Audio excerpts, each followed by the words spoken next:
He's gone. He's fucking gone. He's gone. It's amazing. God, it's taken ages to get to this point, isn't it? But it's finally done. It's been like a lifetime, Nick. It's been Finished. a lifetime. Moyes is gone. Moyes is gone, and you'll be pleased to know that he's told. Hold on. Let's turn this round. No need for that anymore. Let's just go claret and booze. Lovely.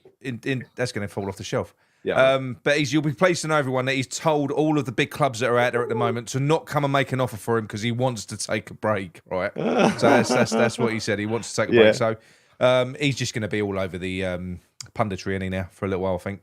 He is, and you know what's going to happen as soon as Lopetegui loses a couple in a row, they'll be lining him up for a returning hero, right? I'm not going down that route. Don't be stupid. He even opened the door to it, and the other day he said, "Never say never. Never say never." He can open the door for it. Of course, the man's desperate. No one's come in for him. He's the only person that would ever come back in for him last time was Sullivan. That's all that'll happen this time. That's all that'll happen. No one's going to give him a job. The football shit. You've only got to listen to his closing statements. I mean, he came out 1 minute. I'm going to go on a little fucking rant now. He comes out and he says, "Oh, well, yeah, defensive football. I think it's all about, the style. The club have been listening to the noises. I'd like to play a little bit of a bit more expansive football, but I'm not one for taking risks. And I don't think it's very clever for you to give the ball away in your own box. So I think it's good to be defensive." Fucking 70 goals we've fucking conceded. No one says to him, "Dave, you're talking bollocks, mate. We've conceded the fucking second most amount of touches in our own box. And fucking how many goals is that? 74? 74 goals in the season. Yeah. We only conceded 70 when we got relegated under Everett Grant. Yeah, I know. But no one challenges him. Fuck off and don't come back. They honestly don't. They don't challenge him. He'd won 1 in 72 against the traditional top 4 going into today, right? He's never won a game at City. He's never won. But Jay, why don't the penny drop? He's a man that don't like taking risks. Is this fucking style not the biggest risk you can take by sitting deep and just inviting everyone onto you? Is that not like the most of all risks that you can possibly take? Mate, I words cannot explain the level of stupidity in the man that says he's a defensive coach and he's good at it and he lets in 74 goals in the season. Like, there's just nothing you can, thank God for numbers because they don't fucking lie. He's gone. Do you know what I find quite funny? Nick just said he was tired. Yeah, I am tired. I'm fucking tired. It's all right. I know how to trigger him, Jay. Don't worry about that. So, well, I reckon Moyes was watching the Nigel episode because in the post-match press. Sorry, one minute. Look, I am sorry. It's past 9. Now we'll try and keep it calm, but this is the Claret and Booze show. If she doesn't like swearing, then she probably shouldn't be watching. We will try and keep it a little bit safe, but yeah, don't tell me to not swear, all right? Because that fucking is only going to make me swear more. I think that's a joke. It's got to be a joke because he's watching the Booze and we are swearing. Going back to what you were saying, though, just on that thing. I tell you what pisses me off as well. Every single game, and I'm so glad it's not happening no more. They go, "Oh, this ain't like a David Moyes team." I know. And before the game, you had Jamie Redknapp going, "Well, they're a bit dangerous, West Ham. Don't forget they've got James Ward-Prowse, who delivers a great set." But that game today, right? I mean, look, Kudus aside, wow. But that game, the way he sets up again. I mean. With no midfield. If you've got Souček and Ward-Prowse, there's no defensive cover at all. At one point, I thought that was Calvin Phillips. At one point, after about 25, I think it was about 25 minutes, it flashed up. They had 81 passes in our attacking third. We had 1. Did you see Calvin Phillips up in the stand with his girlfriend, wife, or whatever, and the little baby counting his money out the yeah. But no. But honestly, I've dropped a little bomb on Twitter because I've been off of it, but I've just said what. Because you know something, I'm not going to be a fucking hypocrite like a lot of people are being at the moment. I've also been fucking mugging him off. Now all of a sudden he's a messiah and no, he ain't the best thing that ever fucking happened to us. He happened to be in charge when we won a trophy. That's what happened. The Dodsey, last 2 years have been shit. If Dodsey's listening on his way back from that game, Dodsey, what the fuck were you up to today? I heard you singing. I heard your voice singing. We've got Super David Moyes just after Kudus has scored a fucking miracle over a kick goal. What has that got to do with David Moyes, Dodsey? Yeah, but you say that. Fucking infamy junkie. Nick, he can't hurt you anymore. It can when Gary says he's going to fucking come back. Imagine that. Imagine Floppy Bollocks comes in, fouls, and then they go to him again. Oh, imagine that. Please, God, fucking no. We can't be too overcritical of Lopetegui. Just no, never, that, right? never. Whatever he does, I don't care. Exactly. We lose 10 in a row. I still think he's a good manager. He's shown promise. I'm backing him. But yeah, no, it's 3 times a charm. Fuck off. No way. No fucking way. Fucking hell. Yeah. But yeah, so look, I'm not going to rate the players. We'll do an end of season.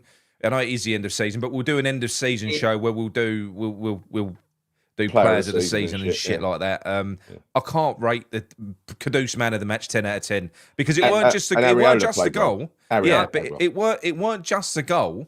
Everything he was doing, Kudus, was just they couldn't get the ball off of him. He was fantastic today. I think he was, apart from Foden, he was up there for like one of the best players on the pitch. I'm telling you, a couple of years' time, He's a superstar. I called it even when I saw him from the bench. You know, when he first came on, I called it first, right? But everyone knew how good Kudus was. Sure. Do you mean you? Right?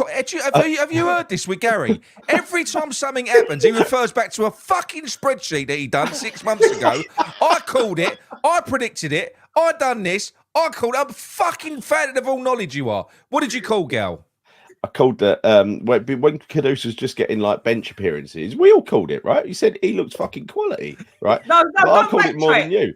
Don't back out of it now because Nick's just called it. You called it, Gal. I called it. Yeah, I called it. He looks fucking quality, right? Gal, you signed him, Gal. You fucking Moyes, I did. I flew over there. I was on the plane. I hid behind Tim's seat. I was. No, but he's fucking. You know, when people ain't really noticing him, like Gio did this thing with a Man City fan, right? And the Man City fan only called out Bowen as a good player, right? And I was thinking, there's one. I'm sorry, Jared. You're no Kudus. I mean, Jared's brilliant for us. I love him. But Kudus is going to be world class. Yeah, but no. Look. At the end of the day, I can understand why fans of other teams don't know fuck all about West Ham, because why on earth would anyone watch us? We're not the team that anyone watches as a neutral. Therefore, no one's ever going to know anything about West Ham. You'd stick us on 10 minutes and go fuck off. I ain't watching this. Yeah, you would, wouldn't you? It's hard enough. You would. I feel like doing it, and I support them. It's not exactly. Yeah. Pew, pew, pew, pew, pew. Oh yeah. Thank you very much. What's happened to your phone? Oh look, he's got a fucking. I'm surprised he ain't got a sling on. Why don't it fucking work? Shut up, you prick. Why don't it work? Why don't it work? It was working. I bet he's got a fucking paper cut on his thumb, and he's got the biggest plaster in the world. And you couldn't have got a bigger plaster. Look at it. That is when yesterday. I had a fucking water feature in my bedroom that I'm doing yesterday. The valve shot off. The water hit the ceiling. I had to jam my thumb on the copper pipe, and it created a gouge in my thumb. Right? Yes. And it's healing now. It's healing. Thanks for asking. Thanks for your concern, fuckers. Oh dear. Honestly, he don't like blood. I'll always go back to that story when he was knocking walls down in his place that he had in North London, and we're smashing partition walls down, and all of a sudden I've heard. I've knocked a big bit of wall down. I say a big bit of wall. It weren't massive. I only had a club hammer. And I've gone down and he's sitting in the corner, rocking like that, holding his head. Off I was, you idiot. He's doing that. Fucking makes it up as he goes along. All he's doing is this. This has got more extreme every time you've told it. First it started with a look of fear. There weren't even a fucking... Now I'm rocking in the corner. There weren't even a bump on his head, right? And he's literally like that. He's like, there's blood. There's blood. Honestly, call me an ambulance. Full of shit, I tell you, full of shit. But anyway, that was you know. But yeah, I did stick my thumb in a dike. Exactly, Tony. I did. It was a dike. Hell. It was a fucking internal. It was an indoor water feature I had, an involuntary one. That's right, Artel. Leave me alone. That sounds like you look, pissed yourself. yeah, I know. But look, the game today, there isn't really too much to talk about. Well, but like I've already said, but the goal I'm going to talk about again, because do you know what? Everything about that goal, he knew what he was doing when he teed himself up for that overhead kick. Yeah. The touch was just unbelievable, and the way he hit it, Oh, the way he hit that. Because it went through the keeper, because it literally, the keeper's here and the ball went there. He hits it so fucking hard, he had no chance. In the back of the net before the keeper could react, really, wasn't it? It was so well. The connection was so sweet. But it was the touch, because like you said, he touched it just enough away from everyone to be able to get that in, wasn't it? Fucking immense. Yeah, for me, that is goal of the season. It really is. I think that was fantastic. That one, or the one he done in the cup when he went on Amazing Race. I love both of them. I think that was better. But you remember, honestly, when he set himself up, and he's only he's only short, and he got up right. What about that one against Arsenal in the cup where he's basically wrong-footed the defender from a long ball? It was fucking beautiful touch. And then the Brentford goal. You remember the Brentford goal? Ian scored some fucking great goals this year. The volley. He's just a great player. Yeah. Oh yeah, he's a fucking he is a look. He is. I think he is a world-class player already. If he was in the right team, he would be world-class. If he was in a Liverpool or a Man City team, you could imagine the goals he'd be scoring. But he ain't. Yeah. He's in our fucking team, and he ain't going because his release clause don't come into. Even if Nick won, Nick fucking won. Nick won. I'm Nick one. I ain't Nick two. Nick one. Yeah. Don't work now. No.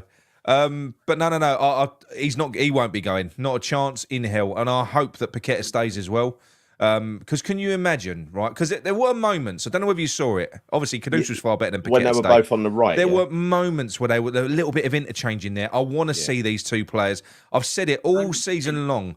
The talent that we've got has been such a fucking waste with that fucking bloke running the team. Yep. It's been a waste. I don't want them to go. They've got to keep them, even if it means that we can't go out and buy loads of new players. We've got youth players that we can bring through. Yeah. I don't want to lose those two players yet. It feels like we've been blessed with they are world-class players. Yeah, of course they are.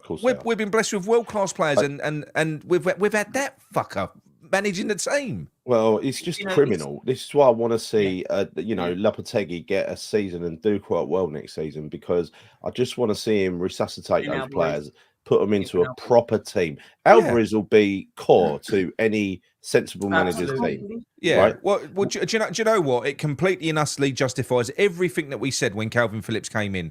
Because as we know, I got information that said that Moyes doesn't like Alvarez, doesn't like him, hasn't liked him since he's come in, always had a problem with him. You know that by also, if you listen to the way he refers to him all the time as well, he sniped at him a few times. Well, the minute that David, obviously he's been pushed to play Alvarez. Yeah, he must have had some pressure to play him. But the minute it was announced he weren't getting his job, Alvarez is out of that fucking team. Yeah. He went out. He sabotaged our January transfer window so that he could get Calvin Phillips, who he thought was going to come in and replace a perfectly fucking good CDM because he didn't sign him. That is how narcissistic that prick is. And honestly, Alvarez was one of our better players in the first part of the season. Why on earth would you try and address that position in January? Yeah. Because he never liked him, does he? As you said, he saw him as an hindrance, and that's bollocks, absolute bollocks. That was like, not being funny. I wasn't even joking in a sense when I've said JWP. I know that's not his position. We all know that's not his position. But I thought that was Calvin Phillips. I thought he had a nightmare. For Brass today. Yeah, he did. Again, why would you not put your best defensive midfielder in his position? But you know what? Hopefully, we ain't got to fucking talk about this. We ain't got to talk about it anymore. But like I said, there's been less shows this week because I haven't wanted to piss on anyone's chips. I haven't wanted to get involved in all of this hypocritical bollocks where people are fucking painting him to be something that he ain't. Yeah. So I'm going to get me swearing out the way now. I'm not a fucking hypocrite. I've been calling him a cunt all season. I'm still calling him a cunt now, and I'm glad he's fucking gone. All right, that's it. So that's the end of the C-bombs. The end of the C-bombs for me. He is wasted this season, right? He's dedicated this season to a personal vendetta with Tim Snighton to try and make Tim look stupid, to try and make his signings look stupid. He didn't even play Caduce, that wonderful player, for 10 games. He left him on the fucking bench, right? Caduce gave him no choice. I know, because he kept scoring whenever he put him on. But Newcastle, you remember the equaliser against Newcastle? It's just wonderful. He went Newcastle and then that Arsenal game. And then from then, you cannot drop him because everyone knows his class. There's no hiding behind it. And what disappoints me with West Ham fans is how easily swayed they are. And this happened in the pub against Chelsea when I'm talking to someone who doesn't like Moyes, but she has absolutely taken on board all of Moyes' views. Like Emerson, he's a fucking red card waiting to happen. Well, he ain't been sent off for a start, has he? He's got a few yellows, but he ain't been sent off. And today, he shouldn't have been booked. The guy's built a reputation for himself for being a hard nut. And the yellow card in him at the drop of a hat. We needed someone to come in and start biting ankles in that fucking game. We did. Yeah, we actually did need someone to come in and start kicking them fuckers. They was passing the ball round us. We needed. I mean, Ward-Prowse on both of those first goals. He might as well not fucking be there in midfield. Yeah. Did you see how easy? I know Foden's a good player, but fuck me, one drop of the shoulder, Ward-Prowse is 3 yards away from him. If what surprised me, but Moyes likes that, because he said what he says about Alvarez picking up yellow cards. Firstly, that yellow card he got today was never a yellow card. It was a fantastic tackle. Yeah. But you know what? I'd rather that all day long, someone going in for a challenge, than someone backing off, saying, go on, you go through, like what Ward-Prowse done twice, and he done it over and over again. But again, I think that's been told by Moyes to just don't go in for a challenge. And obviously he's gone a bit rogue, I think, Alvarez, because he refuses to fucking not do it. He refuses to not play. He's got a point to prove. So he came on today. Do you know something?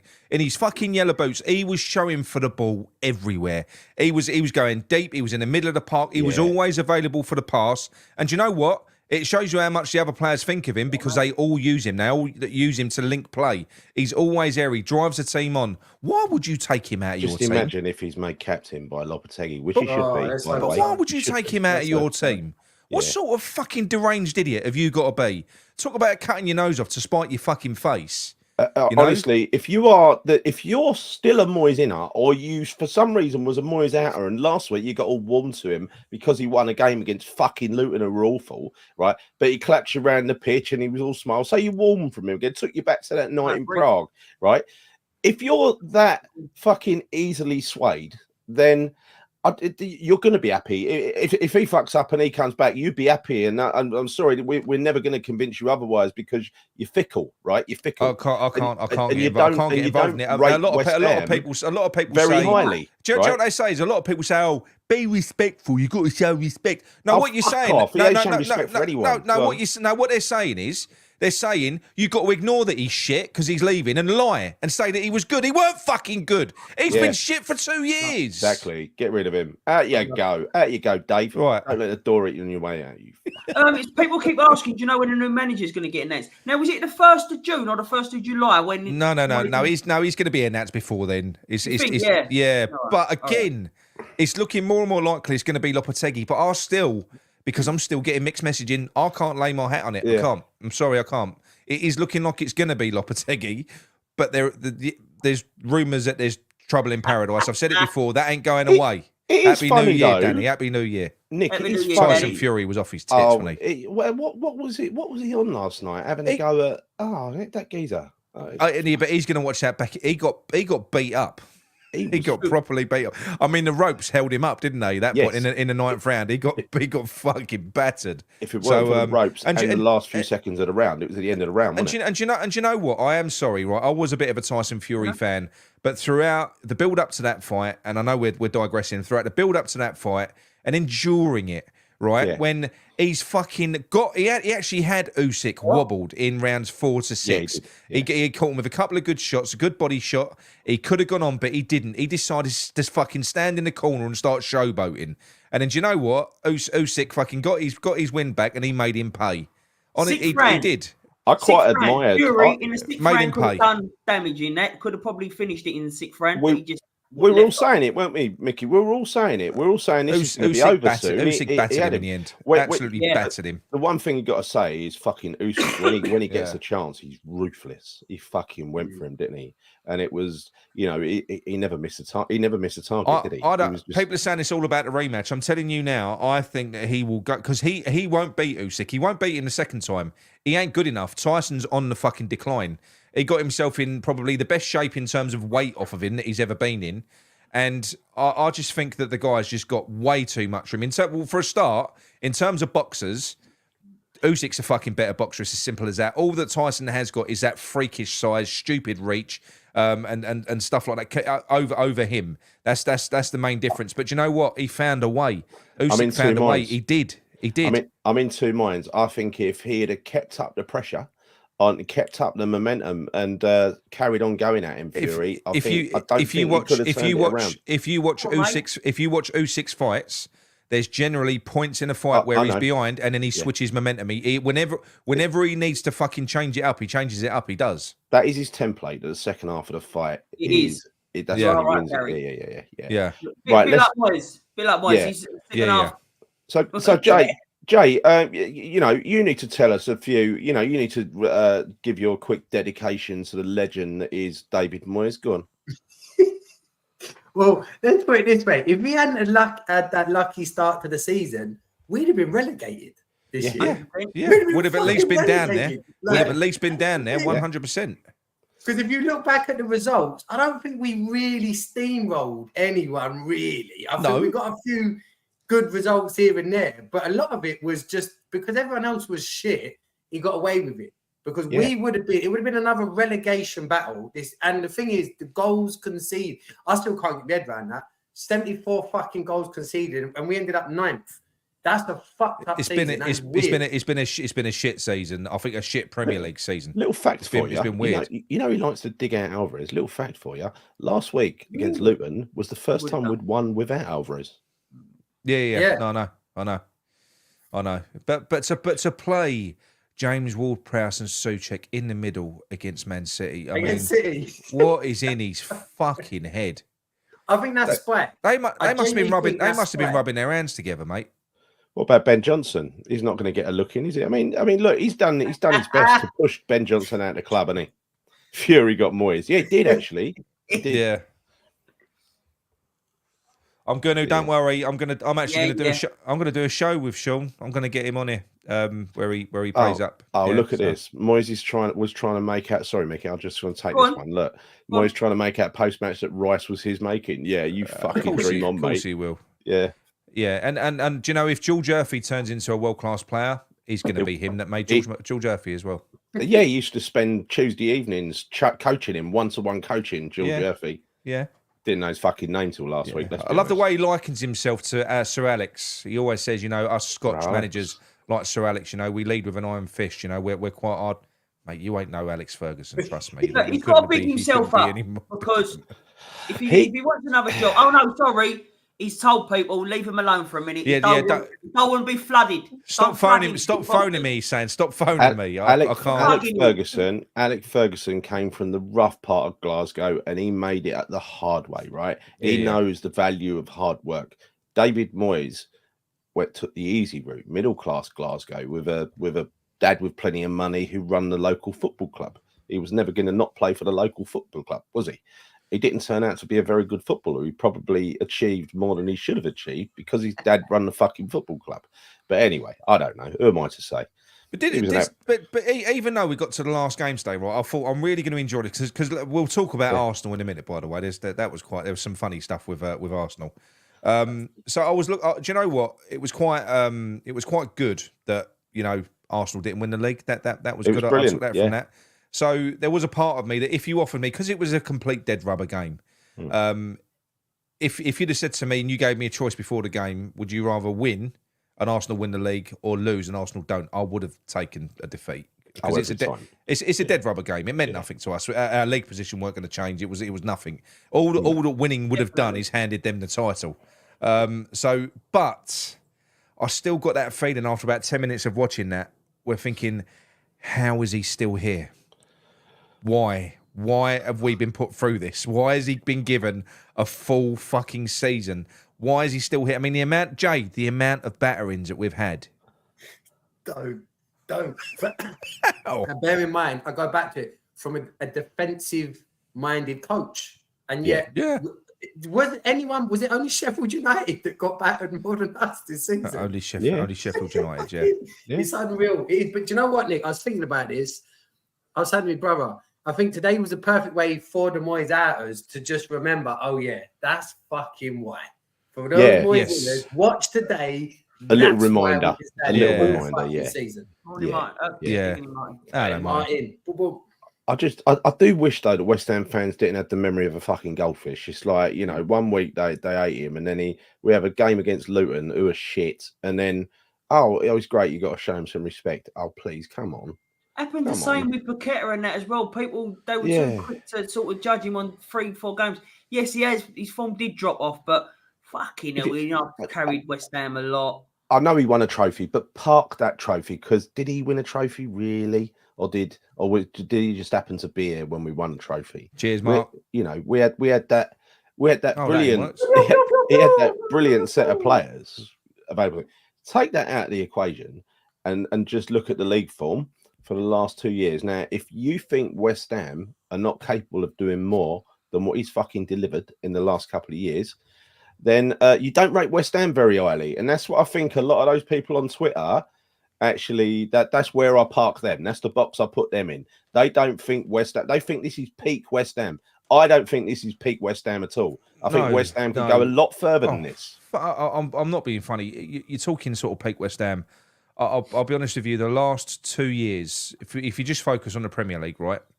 99% of the European games are boring as fuck, right? Oh, yeah. But if you just focus on you just focus on the Premier League, I can't remember not enjoying football as much as this. No. I can't remember not enjoying football as much as this. It has been shit, really shit. I mean, good night, mate. King Robert. Oh, good night, mate. Night, Robert. You always go to bed early. Yeah. I've had a season ticket for as long as I care to remember. Best part of 30 years, maybe longer. I don't know. This is the very first season where I just ain't wanted to go to football. Yeah. Because Sorry, Jake. I was going to say it's worse than not enjoyment for me. I felt persecuted as a West Ham fan this fucking year. That's how bad it's been. You think he set the media on us. Obviously, I'm over in Spain, so I have to stream it, and I'm thinking, like, I want to stream it, but I'm thinking halfway through, I'm going to get so fucking wound up with watching what I'm watching anyway. And Leo's, my son's always going, "Me, what's the matter, Dad?" Moyes is like, it's been annoying. It's been fucking annoying because he's not once. Surely a manager has to have more than one style of play. I don't think even Sheffield United throughout the season, they've done different stuff. Yes, they might have got battered, but they did different things. They tried different things. We've not once tried anything different. But if Sheffield United manager had our squad of players, then they would stay up safely as well, right? Absolutely. With our squad of players, you shouldn't be getting relegated. Anyone could have turned up and got a 9th position. And for those Moyes inners, I want to know realistic. Nothing. I just want to know what they feel they took from this season. What was it that was so great about this season that can make you go? I'll tell you what it was. That we had moments, spatterings of individual brilliance from individuals. I know, and they gave us credit for that. But they gave us something. Oh yeah, because Moyes coached Kudus to fucking do that. What he does, he's been teaching them all last week. All last week. They've been working on that in the training ground for the last month. Moyes did a demonstration at the start of the session. This is how you do it, son. Oh, mate, do it like this, lad. Yeah. So do you know what? I'm incredibly grateful to these players. I listed them on Twitter. I think first of all, you've got to give Areola a massive fucking mention, because if it weren't for him, we would have been fighting a relegation battle. Whether we would have got relegated this year, I don't know, because the bottom 3 have been properly shit. But we would have been down there, down. I think other than that, Emerson's been really good. And do you know what? Paqueta has been poor this part of the season, but the first half of the season he was unbelievable. He was on fire. So Paqueta, Emerson. This was when we was getting our points. Kudus, obviously. Bowen, and do you know what? Even Antonio, since he come back from injury, those players have done fucking moments of individual shit that have got us through games, saved us points. The defense has been shocking. That doesn't mean that all the other players has been shit. I'm not saying that Soufal has been terrible, but I'm talking about players that have done things. Done things with some individual brilliance that have actually won us games or entertained us. I'm sorry. James Ward-Prowse's stats are shit, but I can't tolerate him. The other one, Souček, this has got to be the end for him. You know, it's got to be the end. You can't have a bloke that can't play football in a football team. It just won't last very long, Nick, because you know Souček and Vlad live in the same block. I said Souček. I said Souček. Right? You can't have a bloke that can't play football in a football team, as far as I'm concerned. Fucking right. Did you know that, by the way? Souček and Vlad live in the same apartment block as Moyes. I'm not surprised. I'm not surprised. They play Jenga and that with each other. They do. Yeah. They do. Twister. I want to be the big one.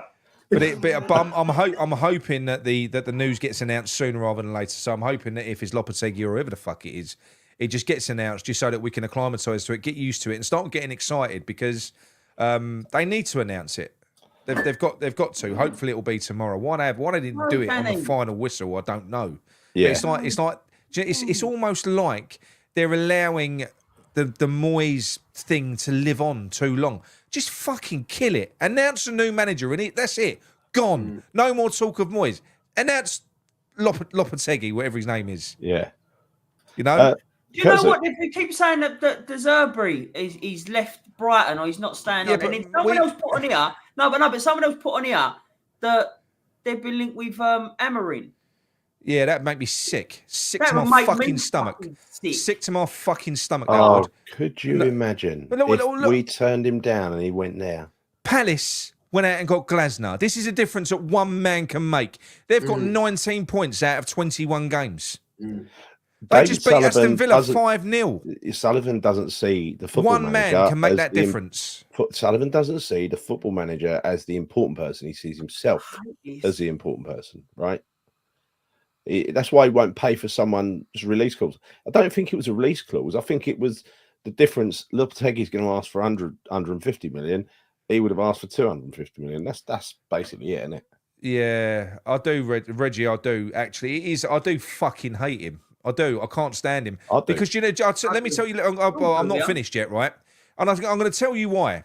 And this is another reason why the fans that blow smoke up his arse. So he don't give a fuck about you. Nah. When he talks in these press conferences and he starts addressing, he ain't addressing West Ham fans, mate. He ain't addressing you. He's addressing the media. He's painting a bullshit fucking picture. Like when he talks about, you know, like what I said earlier on. Oh, you know, there's nothing wrong with focusing on defence and this, that, the other. He ain't talking to West Ham fans when he says that. When he says, oh, I think...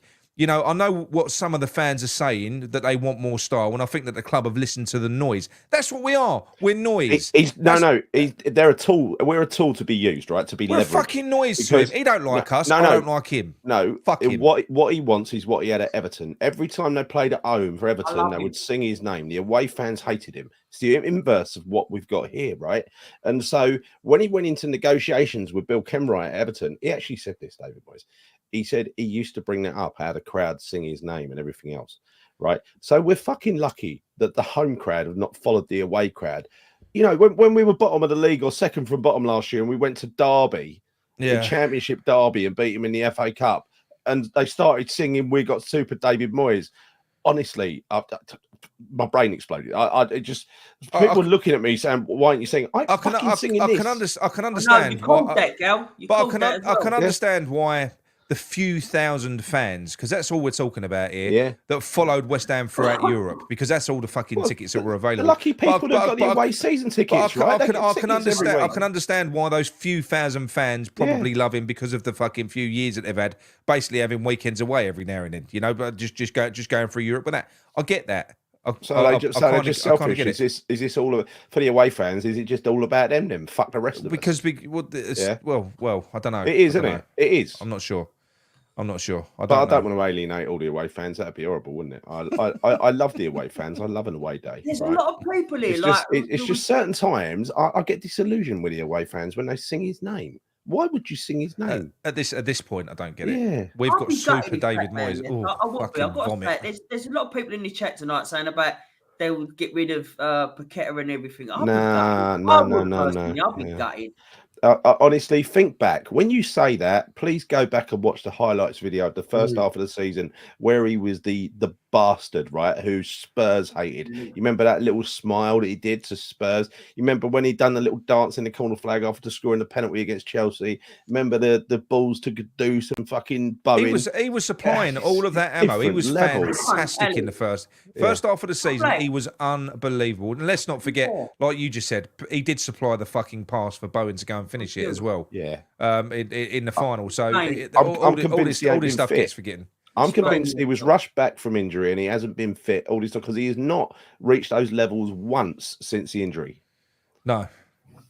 But do you know what, though? I also think part of it is the fact that he's played in the Premier League enough now to be playing against other teams and thinking, why are we the only team that plays this? 100%. We play completely 100%. anti-packet of football. That's the problem. Like, if you gave him a pick and said, what's the one team you don't want to play for looking at football, we'd say, I wouldn't want to play for West Ham. Not if he saw how we played. That's the problem. That would be. Do you know what? You could talk to Alvarez, Paqueta, Kudus. If they all looked at the team, say they're looking at teams now at the end of this season, they're not with us yet, and they look at teams that play a certain style, and they say, what team don't you want to play for? That fucking team. I don't want to play for them. Yeah. Absolutely. I like to think. I understand this, Dave. I do get this, but game 38 games, but let's be honest. He had a bad injury, Dave, and I'm sure he rushed him back. But this is the thing, right? Now look, I know Paqueta's a midfielder, right? Paqueta has been no more shit. We basically David Moyes bypasses midfield with long balls. He does. So the only players who are ever going to shine, if they're going to shine, are going to be your Bowens and your Kuduses because they're up there playing on the shoulder. They're the only ones who are kind of ever going to get a chance to show what they can do. Yes. We've gone more defensive than ever before. Paqueta has been sat on the edge of our 18-yard box, blocking. Yeah. That's all he's been fucking doing. Yeah. And I'm sorry, it sucks the life out of the team. It's just so shit. He is not. He's far from a shit player, and I guarantee you, he goes somewhere else. And when he does, he's going to be world class wherever he is. He don't need West Ham to go and get himself a big move now. Anyway, it's like people say, "Oh, he's been shit now. You ain't getting 85 million from him. You having a fucking laugh." He's Brazil's number 10, mate. He was the best player on the pitch. It don't matter what he does for West Ham. Brazil against England. With Brazil went without him. He was the best player on the fucking pitch at Wembley. Yeah, exactly. How can you even doubt this guy's quality? I know. Yeah, adding to that, he was played out of position pretty much the whole season. All season. All season long. And look, I've just added to the raft of other players that David Moyes has made look shit. Kera, he's shit. He's no good. One of the best defenders in fucking in France now. He's unbelievable. They've signed him. You know, someone just said he scored tonight as well. Yeah. Tonight. But Fornals has been fantastic. I reckon it's a plaster on your thumb, girl. Work. You said boo-boo on your thumb. Well, before we went live tonight, I did a double thumbs up and I got fireworks. Not anymore. I didn't see that. I didn't see that at all. Nick, works for me. Look, Al. The whip for the fun. Hey, we got to do them far apart. Okay, I sussed it. All being said, though, he's gone, isn't he? So all of this is going to change. Exactly. We've got the unexpected back again. I'm looking forward to not really knowing what's going to happen because with Moyes, you knew every week. Oh, actually a little while ago, King Robert. What's that? I think it's exciting now, right? It's exciting. For me, I didn't want to do a show last week because, frankly, I didn't want to do another solo show talking about David fucking Moyes. So I'm going to do one this week without mentioning his name. Yeah, nice. Could be amazing. No. It's literally gone. Like I said to you, the second they announce that new manager, it's done. David Moyes is no more than a fart in the wind. Gone. He's gone. Off you go, Dave. It'd be gone. No one will be talking about him anymore. We'll just be talking about the new manager and moving forwards. Done. Like you said, what we're going to talk about next year? Hopefully, brilliant stuff. We'd be I'll tell you what. For instance, when we first started getting into football, getting into this YouTube, we started to do these before games. We did like predictors. How do we think we're going to line up? But as Jay just said, there's never any surprises. So that was a fucking stupid idea because it's going to be the same every week. Whereas now, if you get somebody who's a little bit more tactically astute and hasn't got a one-size-fits-all, it'll become a little bit more interesting. You don't know. And You don't know uses his what you're squad, going to get. And uses his squad, Yeah. you know, in line with who he's playing, right? Not just the same fucking set of players every week in the same formation. I'm with Chris Shepherd. I want a fucking domestic cup next year, at least a cup final. Foxes are screaming, fuck off. What's that? He'll be back by Christmas. No. Well, that was you. To be fair, Gary, that's what you fucking said at the start of the show. I was trying to trigger Say you. that. No, you meant it. You meant it because you got your Moyes calendar for next year already sorted. Yeah, fuck that. Honestly, I'd lose my mind if he. I would. I'd give up If my he came season ticket back. for fucking sure if he ever come back. I would. Well, Amanda, there is because talk. it'd be another 3 years, right? There is. There Oh, is could talk you- could that you imagine? Ben's, Oh, transfer no. might not be going through. Yeah, Leon have got some sort of embargo, haven't they? Hang on, it's not working yet. He did, Right. Lou. Gary called it, mate. Gary called it. Right, Lou. Well, I called it. What did I call? I called Everything, everything. Gal. I did. I called everything. You know. Always back by Christmas with Allardyce as his number 2. I remember going Moyes out first on the channel. You know what I mean? Kez, that's what we're giving you ladies on the channel for Christmas. Everyone's got a Moyes calendar for next year. Yeah, we've got him semi-naked, Kez. You imagine it? Got Moyes semi-naked in different positions with his sex face. You imagine that? Oh, nice. They're going like hot cake. Yeah, yeah. So, Right. just put J-Lo then it's not a bang on then. Well, What's that? hold on. all sounds All gone. sound's gone. No, I'll come back. Hello. Hello, Lou. Yeah, so it's when he takes it off a mute. Yeah, so you hear other rumbles then that it might be someone else, Nick, other than J-Lo. Oh, fucking hell, that'd be worth a fortune. Yes, yeah, I am, but they're conflicting. I'm getting a lot of people are saying it's done. You know, it's done, but there's a few people who have been quite good sources as well. Certainly with that type of stuff, and they're coming out and they're saying it isn't done. Yeah. And the reason it isn't done is because there is trouble in paradise with Tim, Brady, and Sullivan. Why Brady keeps on getting mentioned, I don't know. It's really fucking irritating me. But Brady is heavily involved in everything now. Brady, listen, right? Brady was involved in a Declan Rice deal. Now, as we've already discovered, when you get involved in deals in football, that means you're a direct beneficiary of any deal. You are. So she's had a taste of that. That was a massive deal. Yeah. She wants more now. I've been told that Brady wants to be involved in the upcoming. So obviously Tim's going to find players, but Brady wants involvement in the negotiation side so that she can make sure that West Ham get the best value for money. Yeah, I get you. Yes, The best value for money. absolutely. Yeah. Yes. Straight in my offshore account, darling. Yeah. I'll put Paul Pospesky's holiday. He's going to be having a few holidays this year, isn't Brady was involved in Sugar going missing. he? Yeah, like I say, how true that is, I don't know. It will become clearer, but that's what I'm being told. It wouldn't surprise me though, because as we know, Brady was involved heavily in that deal, in the sale of Rice. So, but what that means is that Tim's going to be fucking hamstrung if this is true, because Tim is going to have to be going to Brady and say, I want this player, and she'll go, well, let me see about that, and then she's going to get Gordon. Hey, you know what? I liken that Declan Rice deal, which she was credited for doing a magnificent deal at 105 million, right? It's similar. She credited for doing a magnificent stadium deal. The only reason she got 105 mil is because Man City popped in for a bid and then came out again, right? That's really, It's working now. It's like sometimes her genius is overrated. She's really not a genius. Yeah. Well, that's the cat let out of the bag, then, isn't it, Peter? Well done. What's that?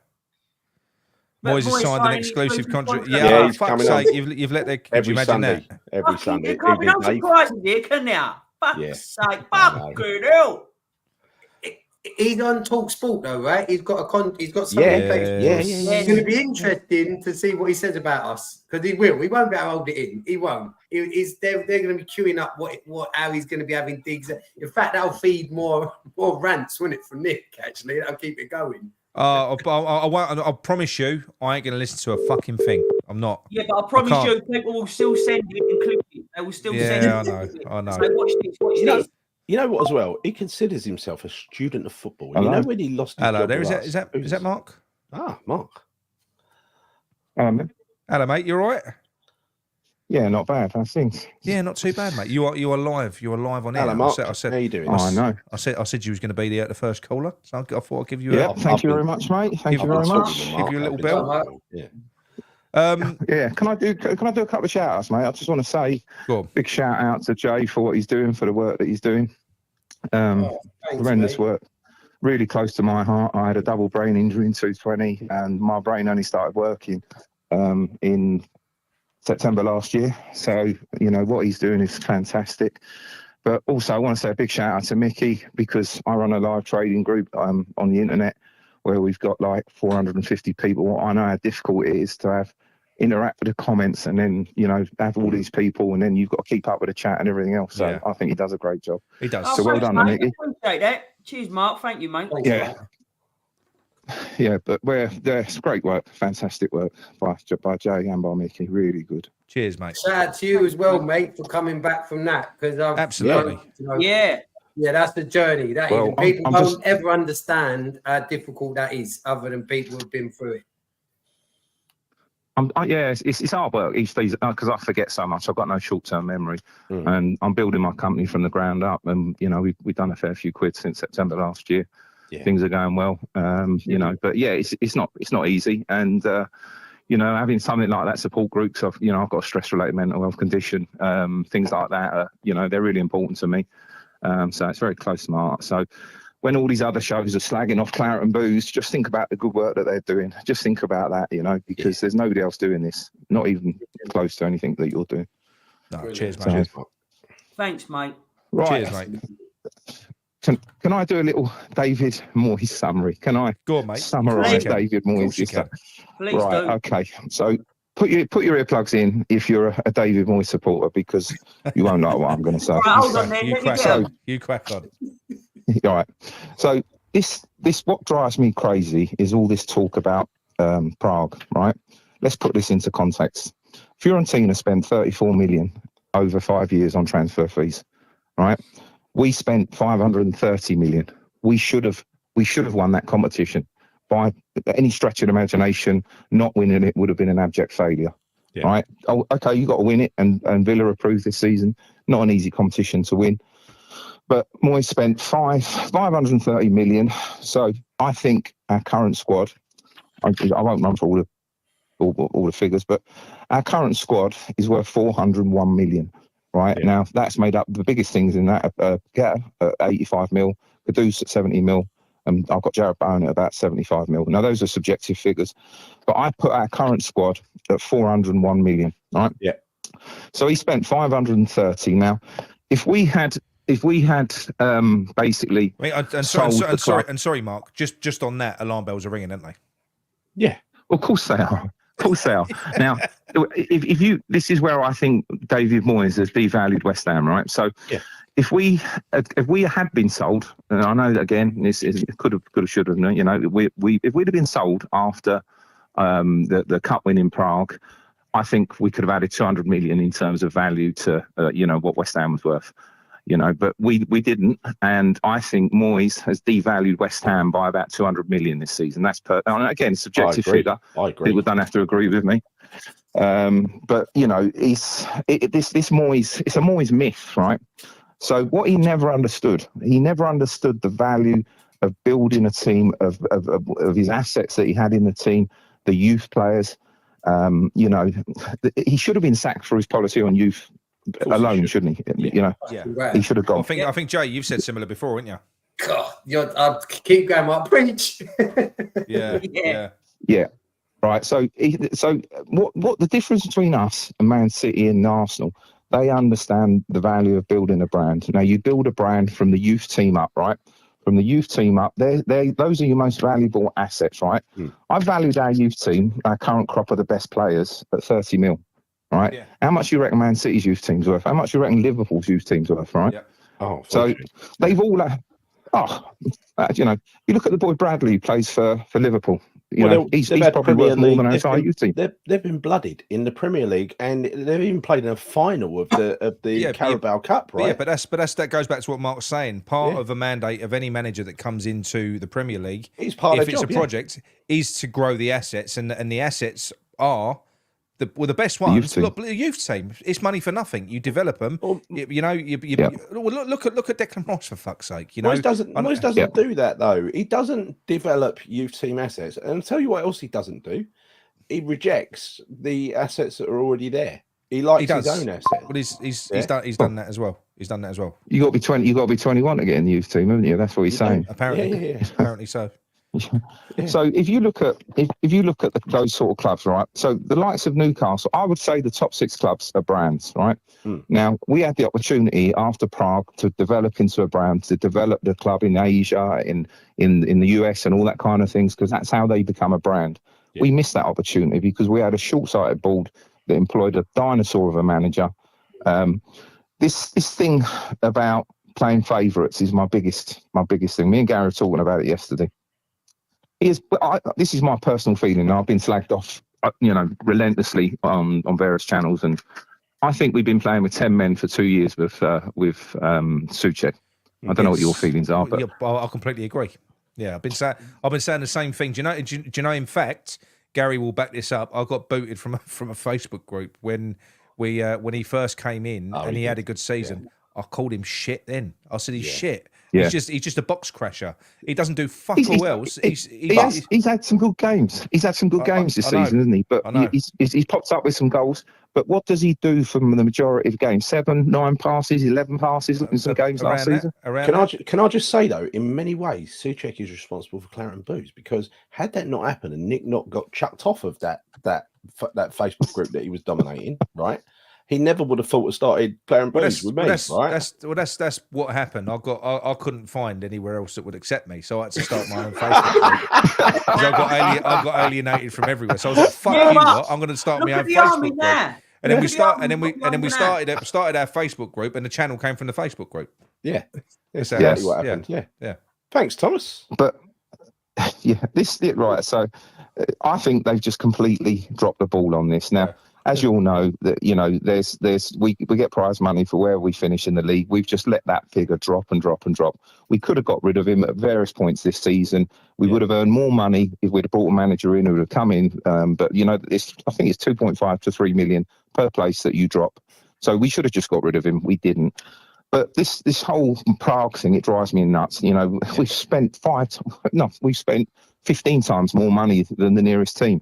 Fiorentina, I did the maths on this, Mark, right? And this is true. Our squad value was worth more, not including Fiorentina, because they had some good players, but our squad value was worth more collectively than every single team that we faced en route to the final. Yeah. All teams combined. And I mean way more. Not even slightly more, way more than all of those teams combined. Yeah. It's true, but the biggest issue I've got with him is his man management skills. He's got zero man management skills. Who was the boy that we had from the Czech boy with the long hair? Krau, wasn't it? Krau. Yeah. The way that he treated him was just criminal. He's just not a man manager. He hasn't got any skills at all. I don't like watching the Man City thing on Netflix, but you watch what Pep does, the way that he talks to his team, the way that he gets that spirit. He's got that fighting spirit. Every single player is willing to die for him on that pitch. David Moyes hasn't got a clue how to do that. He hasn't got a clue. He really hasn't. He's just. Krau was one of his signings, and we paid like 5 million in loan fee for him. He wasn't even cheap, so he just wastes money like it's going out of fashion. Yeah, he does. Yeah, he does. Yeah. Yeah, it's just a total myth. That I agree, right? I want put some balance on this. Yes, he did give us some stability, right? You got to say give us some stability. Yeah. But from that point onwards, for the last 2 seasons, apart from a cup win, we've gone downhill. Downhill, and the ball did nothing to stop that. So I'm very surprised that again, me and Gareth talked about this yesterday. I'm very surprised that Krasinski hasn't pushed more now. I get little bits and pieces from the stock market from friends of mine. Apparently, Krasinski is pushing, he's pushing hard at the minute, and he's trying to push for this 25% sale issue. So what they're trying to do is dilute Sullivan's shares down to 25%. So he loses that majority in the boardroom, and that's being driven by Krasinski. And apparently, he's got a lot more to say. And he's, so this is a bit of a myth. That he's not involved. Mark, to clarify, what you're saying is, right, you want to dilute his shareholdings and the gold shareholdings so that combined they don't have a majority. Yeah. So nobody has a majority. So it's going to be 25%. And this, like I said, Krasinski is driving this. You got to remember, this guy's got 4.9 million or something net worth, and his partner's worth about 13 billion. We're actually potentially one of the richest clubs in the league. But I don't know. For Krasinski to take over, he'd have to sell Sparta Prague, and I don't think he's going to do that because that's his own club. Yeah, so, I know. Well, that's the thing. He cannot be. Well, he certainly can't be a majority shareholder. But you know something? If we were ever in the same competition as Sparta Prague, it was not a problem next year. But if we ever were, there would definitely be some questions asked there for in terms of conflicts of interest and stuff like that. Of course, there would be. Absolutely. It's not something that Krasinski can do. He's not going to let go of his controlling interest of Sparta because they're his club, which means that he's only ever been part of us for an investment for a short flip. But the fact of the matter is, I do think that when Krasinski came in and he invested, that was peak West Ham. He ain't made no money on that. He's made no money on that. He's definitely not made any money, Nick, for sure. And he's watching his investment go downhill now. He's not a guy that loses. He does not lose. I follow his career very closely. Everything that he touches works. Now I'm quite surprised he's bought Royal Mail, to be honest, because bit of dead wood, I think. But Excuse me? See you, mate. He's invested in people like me, son. He's just not done. Oh, did you work for Royal Mail, do you, Mickey? Sorry, mate. He maximises the asset, if you like, right? So with the Royal Mail, for instance, he's literally doing modern day time and motion with digital devices. And stuff like that. We talked about this yesterday. Animals. He's not a good boss because he don't see the human side. He don't care about the human side. He's in it for the profit. He makes a profit out of things. That's what he does. However, Gary, that sums up the majority of people who make huge money. They have to be ruthless. It's the nature of the game, isn't it? It's the way it is. But just going back to Moyes, I've got a thing on my trading group. We take the piss all the time when people lose and stuff, and we have a laugh during the day because it's a stressful job, one of the most stressful jobs you can do. We have a thing where we say could have, should have, didn't. Right now, I think that sums up David Moyes. Could have, should have, didn't. You can sum up his tenure by opportunity miss. We had an opportunity to push on we could have won 2 European Cups. We really could have, with a little bit of investment, we could have won. And this year, look what happened with in the semis. We had every chance, but he basically threw the game, didn't he, in the first leg? Yeah, he did. Do you know the one that really killed me? That was the was it the Carabao, the FA Cup against Liverpool, where they played their B team. Midweek Wednesday before Christmas, wasn't it? They played their B team. We had 6,000 fans go up there midweek. There was no rail travel or anything, and he fucking threw that game. Yeah, he did. Yeah. He threw it. That was shocking, that game. I mean, the guy's got no tactics. He's got the same tactic for every single game. He's this playing favourites, but also playing players out of position. Why is it just drives me nuts that he gets a player, he knows their position, but it's like he's being belligerent or something. He just plays them out of position to piss everyone off. Yeah, we got half the team playing out of position. At some point. But it's system over players, though, Mark. This season. Mark, it's system over players. He doesn't do that. I don't think deliberately. It's just he's got his system in his mind, and he'll fit those pieces. Whether the guy's a left winger, he's going to play him on the left, whether he likes it or not, because that's where Stephen Pienaar used to play, right? Yeah. That is the standard system. The only 2 variations he's got is either 4 at the back or 5 at the back. Yeah, that's right. But do you remember those figures you did, Gary? Was it? Go on, sorry, mate. No, I was going to say, Mark, a couple of things you said, Mark, fucking brilliant, but everything you said is like, yes. Yeah, really part of it with Moyes, that's his ego, because he's always looking for someone he can go, oh, I made him a left winger, oh, I made him. Exactly. He's done it. If you look at his track record, but most of them he's fucking flop. But something you said, I just want to pick up. So with the Krasinski thing, like you said, he's a shrewd businessman, right? he's looking at West Ham, and like we said, West Ham financially, you just confirmed, sleeping giant. So he knows that Moyes ain't going to be there forever. And like you said, just should have, what was it? Should have, would have, couldn't, right? No, Should have, could have, wouldn't. Should have, could have, didn't. Should have, could have, didn't. Right. Now, if you go back to one of the first things you said about the assets of any business in football, sorry, the profitability of any business is the assets. Now, with West Ham, it's always been the youth. So that sums up the should have, could have, fucking, like he had something in his locker that he could have started using to fucking help us get through this season, bleed players in, just like any other business would do, bring their assets into play, which cost them fuck all, and he didn't because of his ego. He's the geezer, and he's got coach. And you know what? This is what makes it all the more tragic of what sort of person David Moyes is, because from a West Ham fan's perspective, if he'd have done even just a couple of things different, people wouldn't have been calling for his head. No. Yeah. Do you know what? You're spot on with that comment, Nick, and that's why. Do you know what? That's what I said when I've made that post last week. I kind of felt sorry for the guy in a way, because he is so arrogant and he doesn't listen to anyone. Yeah. He's just literally a victim of himself. You know, of his creation. You know, I've like I said, I've someone I know in the club and stuff, and apparently he doesn't listen to the coaches. No. You know, and that's why Warburton left. You know, we had a great coaching team at one time. He's basically stripped out all of that. That's gone now, everything. But he just doesn't see what the value in what he had in front of him. We had the best youth team in England. We cup successes. Now that any decent manager, any forward progressive thinking manager would have built on that, and he would develop those assets, and we'd have assets. If you compare Man City's youth team, Liverpool's youth team, I bet they're worth 100 million quid. Easily, yeah, because they've got Premier League playing time, and that immediately makes them worth more. Earthy's probably worth now of money, right? Whereas before last week he wasn't. He's only had one game, right? You know, a few minutes and scored one goal, but you get a few of those. You know, you get 10 games, 20 games under your belt. Suddenly you've got an asset there, right?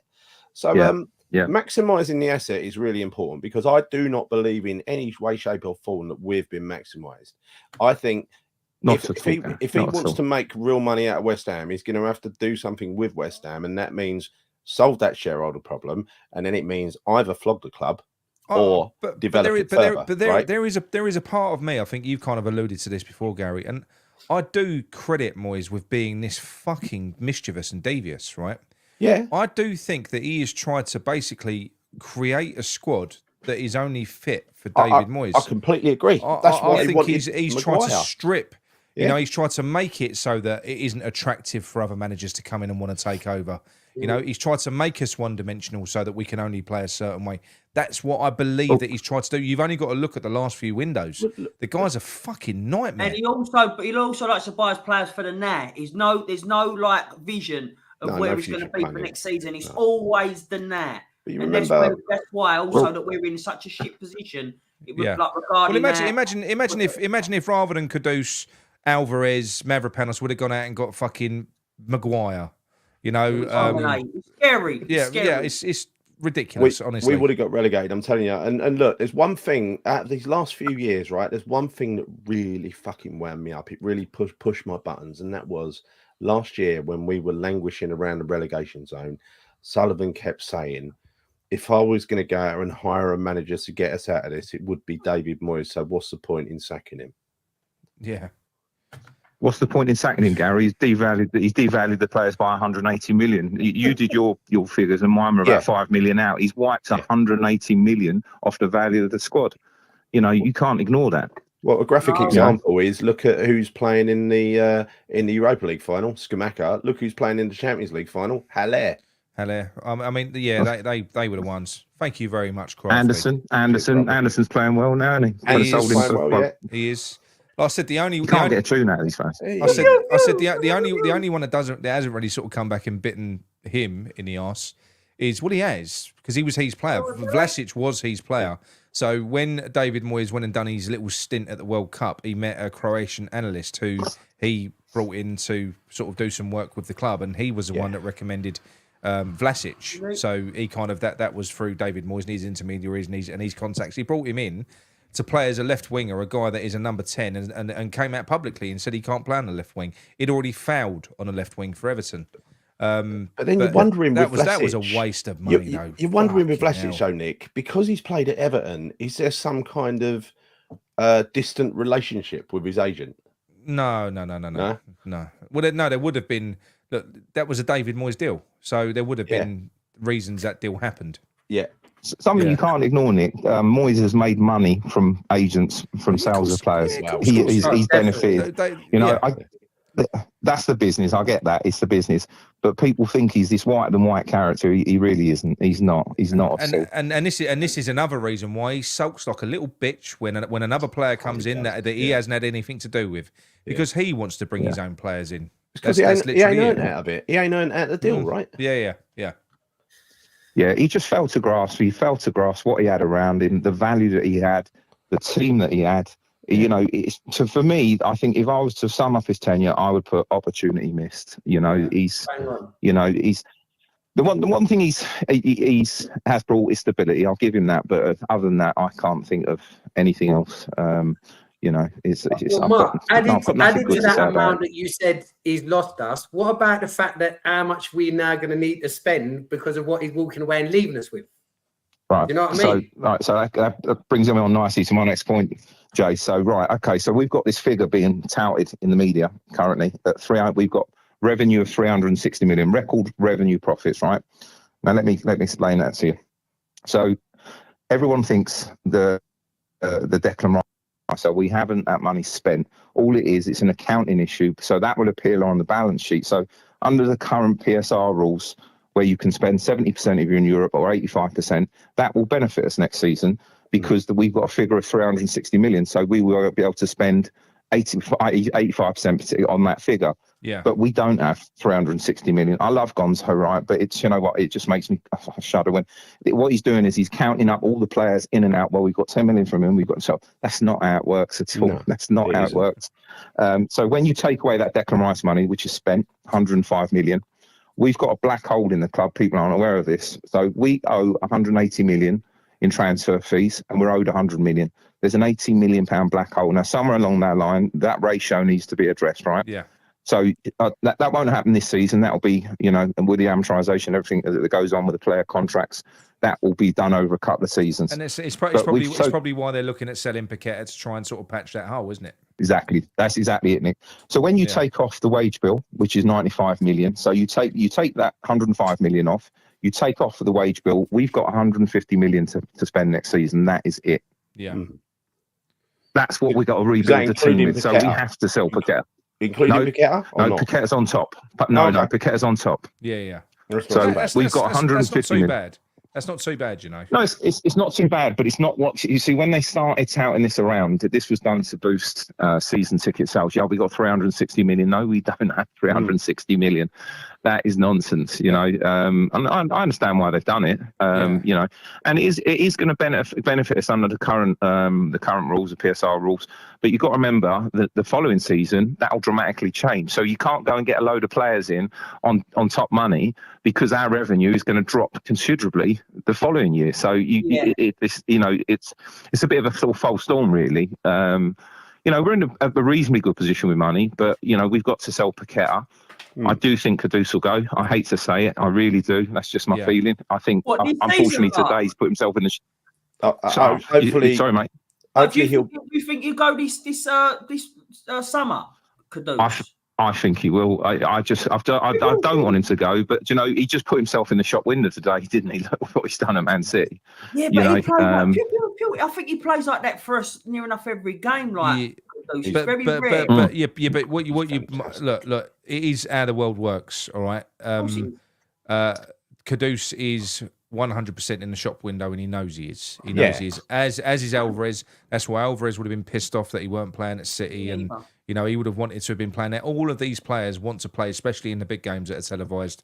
They're in it for themselves, and I think it was Antonio on his podcast that he did, which was really, really good on mental health. Yeah, it was good. And they said to him, you know, when does football start becoming a job? And he said basically when you start getting all the criticisms. He said when you get to a stage where people start fucking digging you out and stuff like that, he said it becomes a job. He said then then it's a job. Which that makes sense, right? You know, because all of that innocence that you had, where you came through, you know, the academies and you've been playing for fun, all of a sudden, you know. And you know what? Is there really much loyalty from fans either? The minute somebody ain't quite good, and look at Cresswell now. Cresswell was great for us. Now Cresswell's a cunt. Get him out. He's rubbish. He's shit. You got to sell him. He's useless. Just because his legs are going a bit. There's not really any loyalty from fans either. So I don't see why people get so outraged. I don't see why people get so outraged when players do what's right for them. It's their career. There's no loyalty anywhere. The clubs ain't loyal to players. The fans ain't really loyal to them. We're only loyal to them when they're doing something for us. And then the minute that stops, that kind of goes. If we're being honest, it is true. I think there's many different types of fan though, Nick. I wouldn't put myself in that. I'm saying on the whole. If you're a player, but I mean, if you're a player, and in 1 minute you're being cheered from the crowd and everything else, and then the next minute you got people, because you've had a bad 6 months, you've got people on your back calling you a cunt and stuff like that. You're right. Not everyone is the same, but you'll look at that as a blanket thing. You'll go, do you know what? Fuck. But this. anyone that goes to football and starts cunting off our own players, you know, in our own ground or away ground, whatever, then that person ain't a supporter in my eyes. That's a terrible thing to do. Yeah. If you've played any kind of sport and you somehow in your stupid little fucking brain believe that cunting someone off is going to help them play better, unless you just want to take them down and take the piss out of them, probably, right? But it's counterproductive. You get on someone's back, it's counterproductive. Everyone knows that, don't you? Don't be so Cheers, Tom. Can we exclude Souček from that, Gary? Sorry? Can we exclude Souček from that? Well, yeah. Well, no, but again, I wouldn't have a go. I wouldn't have a go at Souček. I wouldn't have a go at him at the game. I wouldn't get up on. No way. I would never do that at the game. I'll tell you what. I've only ever done this once. I've done it once, right? And it really bit me in the arse. And that was we was playing Arsenal at home. Andy Carroll, he was so fucking clumsy. He was awful in that game. And I was getting the ump. It was Arsenal, and I was miles away from the pitch anyway. I was up in the top of the West Stand. I was going, fucking hell, Carroll, you're fucking useless. He's got a hat trick, sort of either side of half time. Shortly after, I just had to sort of sit down and that ended well, then, didn't it? Sort of sink in my seat. This aged well, they say, don't they? Yeah. There's two examples, right, from different points in time. It's always happened. Tony Cottee, the year when McAvenny had left and got to Celtic, and Tony Cottee was playing up front on his own and struggling, and we were getting relegated. I went up to Sheffield Wednesday, and there was only about half a dozen of us there rattling around in. It was actually the week before that disaster happened in that Lemmings Lane end, right? But what actually happened was this guy had his head stuck through the railings, cunting Cottee off virtually 90 minutes. It's gone on forever, isn't it? It's gone on forever. And you roll forward a few years, and Lampard, there was a guy behind me, a season ticket holder, who was a postman actually, Mickey, right? One of yours. He used to come to West Ham just to slag off Lampard, even when it was someone else that made a mistake. Lampard was nowhere near the ball. He'd have a go at Lampard. He sounds fucking amazing. But you know what? Do you know what? What I really, really rated Antonio for in that interview was he qualified what he was saying, because he said you can see the fans. He said, like, some of the fans that have been caught out for being racist and stuff like that. He said they're like high-powered businessmen. He said it's like people turn into different people when they go to football. And what he said was, he said, I'm not condoning what they're doing. He said, but it's obviously like performs a function in their life, like a pressure release that they need in their life. He said, I'm not saying it's right. He said, but obviously, you know, football is important to a lot of people. I think that's right. And I'm never ever condoning racism or anything like that. But what he was saying was, you know, you have a shit week. It comes. I've said this many times. You know, football is a working class sport. You know, people work hard all week. They've got stressful lives, and then they can go there and they can literally fucking have a drink and really, really blow off steam. And it is a pressure release. And I think it performs a bit of a function. Fucking.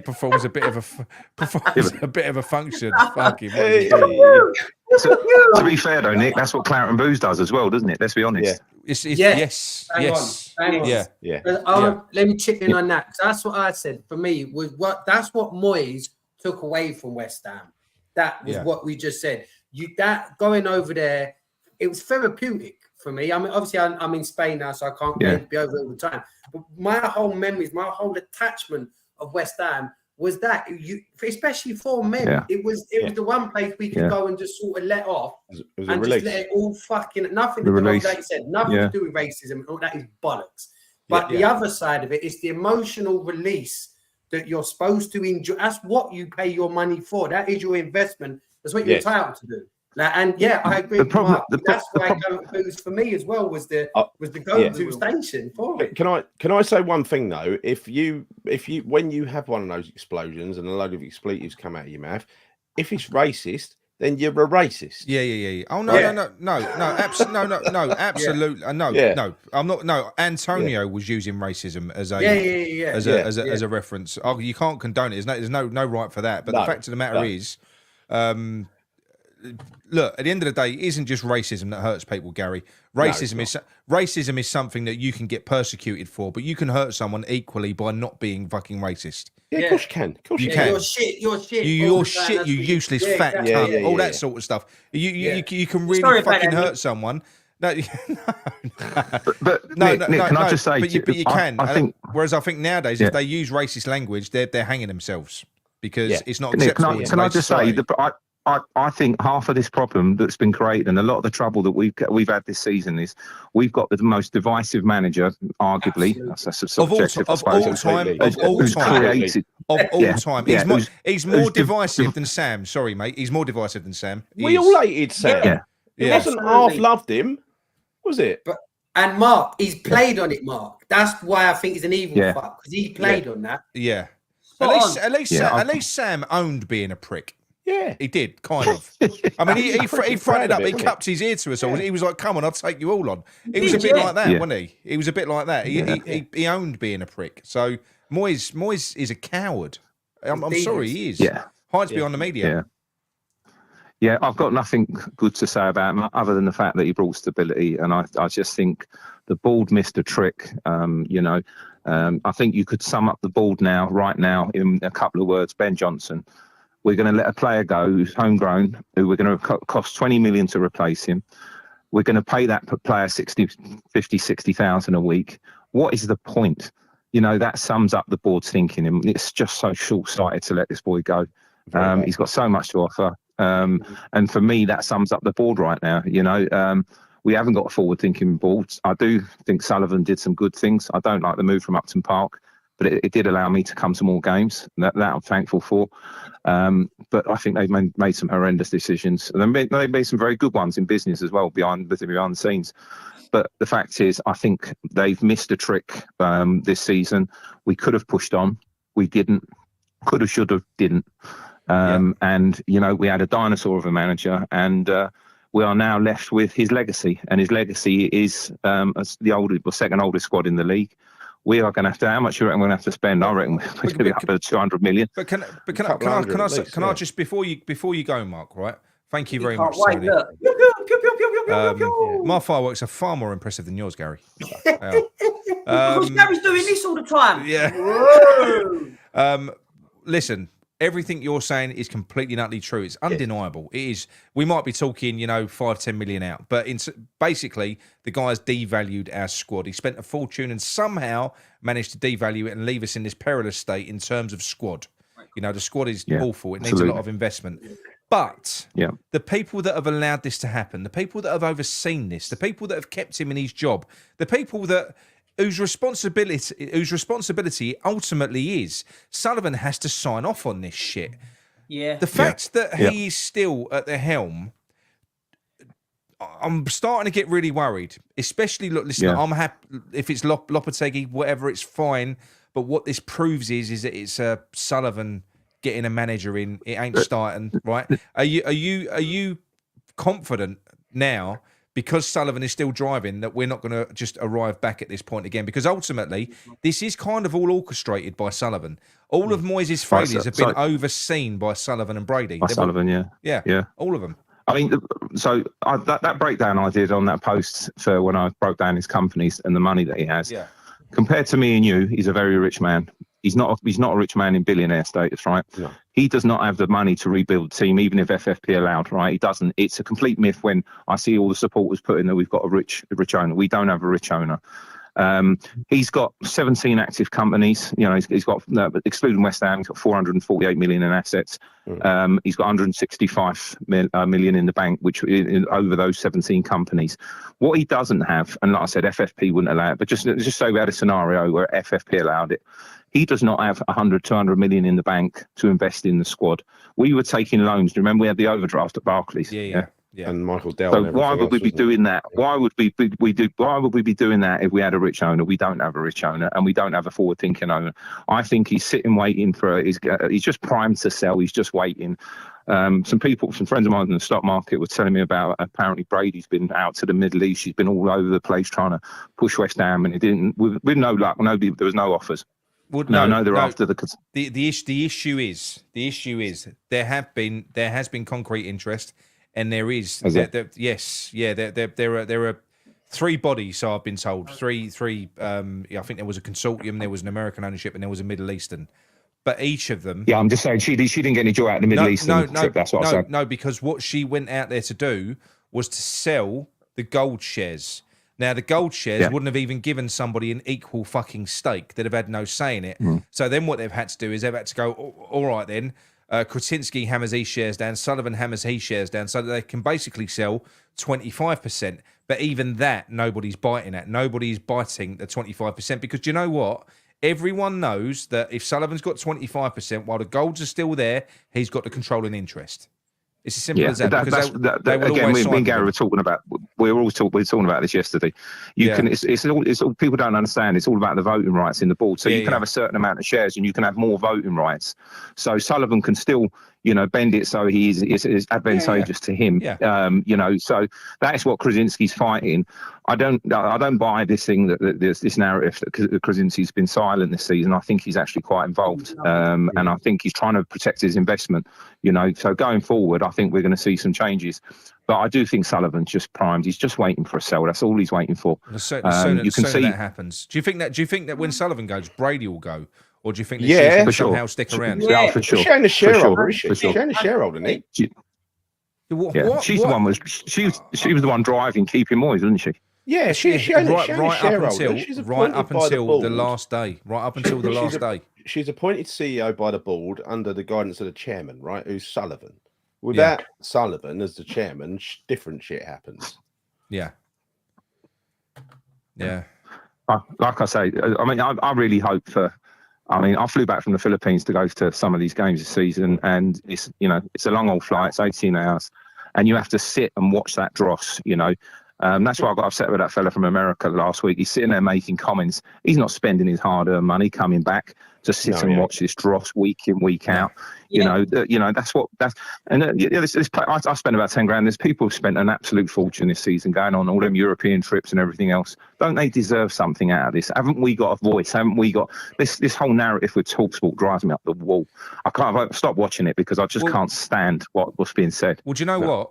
Do you know what? We have got a voice, and I've been saying this the whole way through the season, because we have got a voice. I think we've shown that on this channel as well. We have. All these outside noises that are being spoken about. I mean, where are the outside noises? They're not in the stadium, are they? No. Nick, you've maintained what you've said the whole way through. You haven't deviated from that. You've said right from the start, same as me 2 years ago, what you wanted with Moyes. Yeah. And you haven't deviated from that path. But you've been slagged. I've been slagged off relentlessly on Twitter, on everything else for talking about Souček. And I firmly believe, what could we have achieved if we hadn't been playing with 10 men? What could we have achieved? Well, do you know what? I don't think it would have mattered with David Moyes. I think because of the style of football, if you take Souček out and you put another footballer in there, I don't know what difference it makes if the tactic is sitting 10 men on the edge of your 18-yard box, and just inside. It's always going to be the tactic. What can any of them do? But how many games? Yeah. How many games? We all know. I know exactly when Souček became shit. It was in a home game against Brentford, the first time we played him at home, and Thomas Frank got his players to get in Souček's face. He panicked like a fucker, and he kept presenting them with goal scoring opportunities. Ever since then, players have been getting in his face. Yeah. Yeah. I know. One thing you got one good thing David Moyes has done. He has added so much value to Areola because he made him the busiest keeper in the Premiership this season. Yeah, that boy must be worth true. close to 50 million now. So that's the one good thing he's done. So, you know, I'll leave it at that on my David Moyes summary. But yeah, opportunity missed. We could have done so much. We could have really pushed on. We could have become a brand, but we're not. We're just sitting in treading water, unfortunately, at the moment. And I think that you know what? I'll get right behind Lopetegui if he comes in. You know, I'll give him 100%. But I think we all know what's going to happen if he comes in. I don't think it's an upgrade, or it's a small upgrade. What drives me mad? I don't know, you know, Mark. I think if he gets the players he wants, I think he could be a significant upgrade. Is all I'll say is, right, you know, you gave him credit for business, for being good at business and growing the business and growing the brand and everything else. Yeah. I think basically they did really, really well from a business shareholder perspective. They did brilliantly with his club, not for the fans, because we're just a fucking group of people who can't go and watch anyone else, right? We're a captive audience. But the last year has been very bad stewardship of the business. It's been awful. It's just been Sullivan trying to repeat the same stroke of luck that he got when we won. Because you remember he should have got rid of him after Christmas. Yeah, everyone was banging on. And I mean everyone wanted Moyes gone at that point. Yeah. Around about Christmas time, there weren't many people left that wanted him to stay. And he probably felt the bollocks because. We got out of trouble. We didn't get relegated, and then we went on and won that cup. You know, and so it was apparently Sullivan's ego was massive after that. You know, it was huge because it was. But so we've gone for Bruno Amorim. So this is what I heard about what happened. Apparently, their conversations. He flew over. You don't fly from Portugal if you haven't got some sort of agreement in place. There would have been some sort of agreement on money, etc., etc. Yeah. He got there. He ripped the team to pieces, including some of the stars. Sullivan didn't like it. Now, the opportunity he's missed there, he's got someone that really would understand how to build a team, where his assets lie. And this 10, 15 million that he didn't want to pay is just so short-sighted. He would make him that in the first 2 months. He would develop the club. We would become a brand under Amorim. And, you know, we're never going to get there while we've got a board that thinks this way. You know, we're just not. You've only got to look. If you look at what he did at Sporting when he first went in there, where he literally... He ripped up the fucking rule book, similar to what he was talking about doing here when he did come in and he did have that conversation. This is a massive rebuild. He didn't have the funds at Sporting to go out and spend a load of money. So he literally, I think there was about 5 or 6 first teamers. He was like, right in the bin, off you go. Pulled in a load of fucking youth players. Yeah. And he didn't even have to use completely revolutionised them. Have you noticed this week, if you look at the West Ham squad on Google, all of a sudden we've got all the youth players on the team. Oh, they're on the actual squad list. They're going to be so they're going to be so happy, mate. Honestly, you know, it's common knowledge with anyone that knows anybody at the academy that he ain't a liked man, Moyes. And why would he be? He's a man that doesn't offer a pathway for youth players. For fuck's sake, you're not going to like him, are you? If you've got a kid in that youth setup, you're going to hate David Moyes. It's as simple as that. Do you know also, Nick, something else? With this value of 401 million, right? That's a bit of it doesn't really tell the true figure. Not about half of our team you wouldn't sell on. We've got no sell on value in those assets. We do not have a sell on value. They might be valued at 20 million, but you try and go and get that for them in the open market. It's simply not possible, you know. This team is not worth 401 million. Mark, that's net book value. So, for instance, if they bought James Ward-Prowse for 30 million last year, he would depreciate over the term of his contract in value. Well, right? He's going to depreciate. He's going to depreciate. But there are other players, Mark. There's other players that I think have fallen through the fucking floor under David Moyes, and one of them is Aguerd. Aguerd is probably worth 10 to 15 million now. Yeah. But I am so certain there is a top player in there, and I think a season in the Premier League, if he has a blinding season, he could be a 40, 50 million pound defender. So absolutely, I agree. Somebody comes in, the right man, they can grow the assets that we've already got as well. I know it does need major surgery. Fucking Ogbonna, love Ogbonna, but he's got to go. Zuma, Jesus Christ, man. The geezer can't run. He's got a year left on his contract now, Nick. And who are we going to sell him to? I know. And Danny Ings, it's a waste of money on the wage bill and all. I've heard through, like I said, I don't keep saying I've got contacts, but there is someone that I know. I've heard that apparently Agued and Alvarez want to leave the club no matter what because of the way they've been treated by David Moyes. Yeah, I've heard the same about Alvarez. I have heard the same about Alvarez. Yeah, that's gutty. Yeah. But we've been saying this all season, right? We've been saying people have been going, oh, don't worry, because we'll get a new manager in next year. No. What happens is, if you're forcing these players to waste a season of their career where they're getting fucking persecuted by a manager, they're literally and the club, the board are overseeing this treatment of them, all about it. standing Just by and them doing nothing. Then do you know what? Yeah. It's going to take more than a manager change to repair that. They're going to go, fuck this. I want out of here. Yeah. I want out. Yeah. And there's going to be a lot of damage that has been done with some key players. I do know that Alvarez is one of them. Whether we will sell him or not, I don't know, because I don't think we can. But he is a player that I do know he would jump at the chance of moving because he's been playing for a manager that fucking hates him. And he's been involved in this. He's been involved in this political game. So Moyes has almost been forced to use Alvarez because he's an asset that Tim Stein brought in, and to use him. He hasn't wanted to. The minute it's been announced that David Moyes is leaving, what's happened to Alvarez? Yeah. Apparently, there was nearly a punch up, wasn't there? There was nearly a punch up at half time with Alvarez and Moyes. And Mark, and that was it, Mark. That you're right there, because ever since then, that rumours come out that's what happened, and ever since then, he come out, said about Declan Rice comment, and then he just shunted him and left him to the side, Alvarez, and he's so fucking wrong. He's petty. He's so petty. And you could see today, but the thing is, you could see today when Alvarez came on. So say, for instance, Alvarez acted completely out of order and none of the other players supported him. Do you know what? They wouldn't be passing the ball to him. They was happy when he came on the pitch. And do you know what? For the last 10 to 15 minutes of that game, when he came on, we grew into the game. We started knocking the ball about a little bit. We did. That's why we had a bit of skill and a bit of fight in us. Yeah, he wanted the ball. I just think it's so good. I know we're going to have some characters in there that are going to be very grateful to Moyes for bringing him to the country and giving him a platform. With people like Souček and Soufal probably will be. Maybe even Bowen. For sort of bringing him in from the Championship. But I can't think of another player there. Maybe Zuma for sticking with him. Yeah, after kicking the cat. I don't know. Who has he made better? Name me one player that he has made better. Could you argue Bowen? Bowen.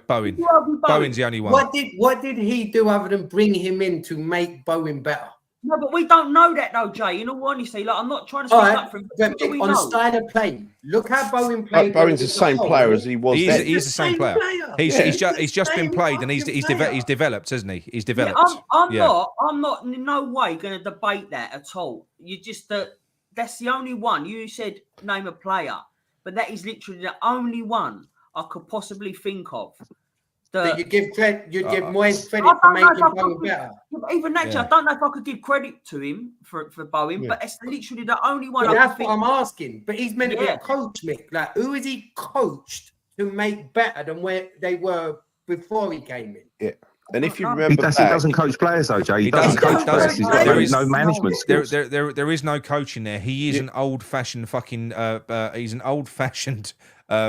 Manager, and who was that player? It was they were talking about Martin O'Neill. It was I think it might have been Ginge on the Ironcast when he said he went to play for Martin O'Neill, and he said it was his first week there. I'm sure it was Ginge, one of the West Ham defenders. He didn't improve on Nautovic. Garino's saying on Nautovic again. He didn't improve on Nautovic. Nautovic was doing that for Stoke. But apparently Martin O'Neill, he sort of said to him, "What do you want me to do, boss? When I come on?"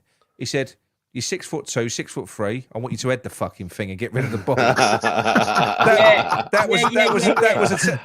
was the extent of the management, and that's the thing, and that's what some of these managers were like. They buy in the pieces that they need. They don't develop them. It's different now. Football's different, especially in the Premier League. Could you imagine if Harry Redknapp had done, all right, we wouldn't have no money because he'd have it in his pocket with his agent. But could you imagine if Harry Redknapp, he'd have put his arm around them players, he would have developed Yeah. Imagine Harry Redknapp with today's transfer prices. He'd have Abramovich's boat, wouldn't he? I think he'd have made a fortune. Harry Redknapp was big time on take. You know that, and all the rest. But every manager and agent and club are. They all Harry are. Redknapp also loved a player, and he loved to play football our way. Now, I've just got to address Garino. Garino, apparently, what happened with Arnautovic is that.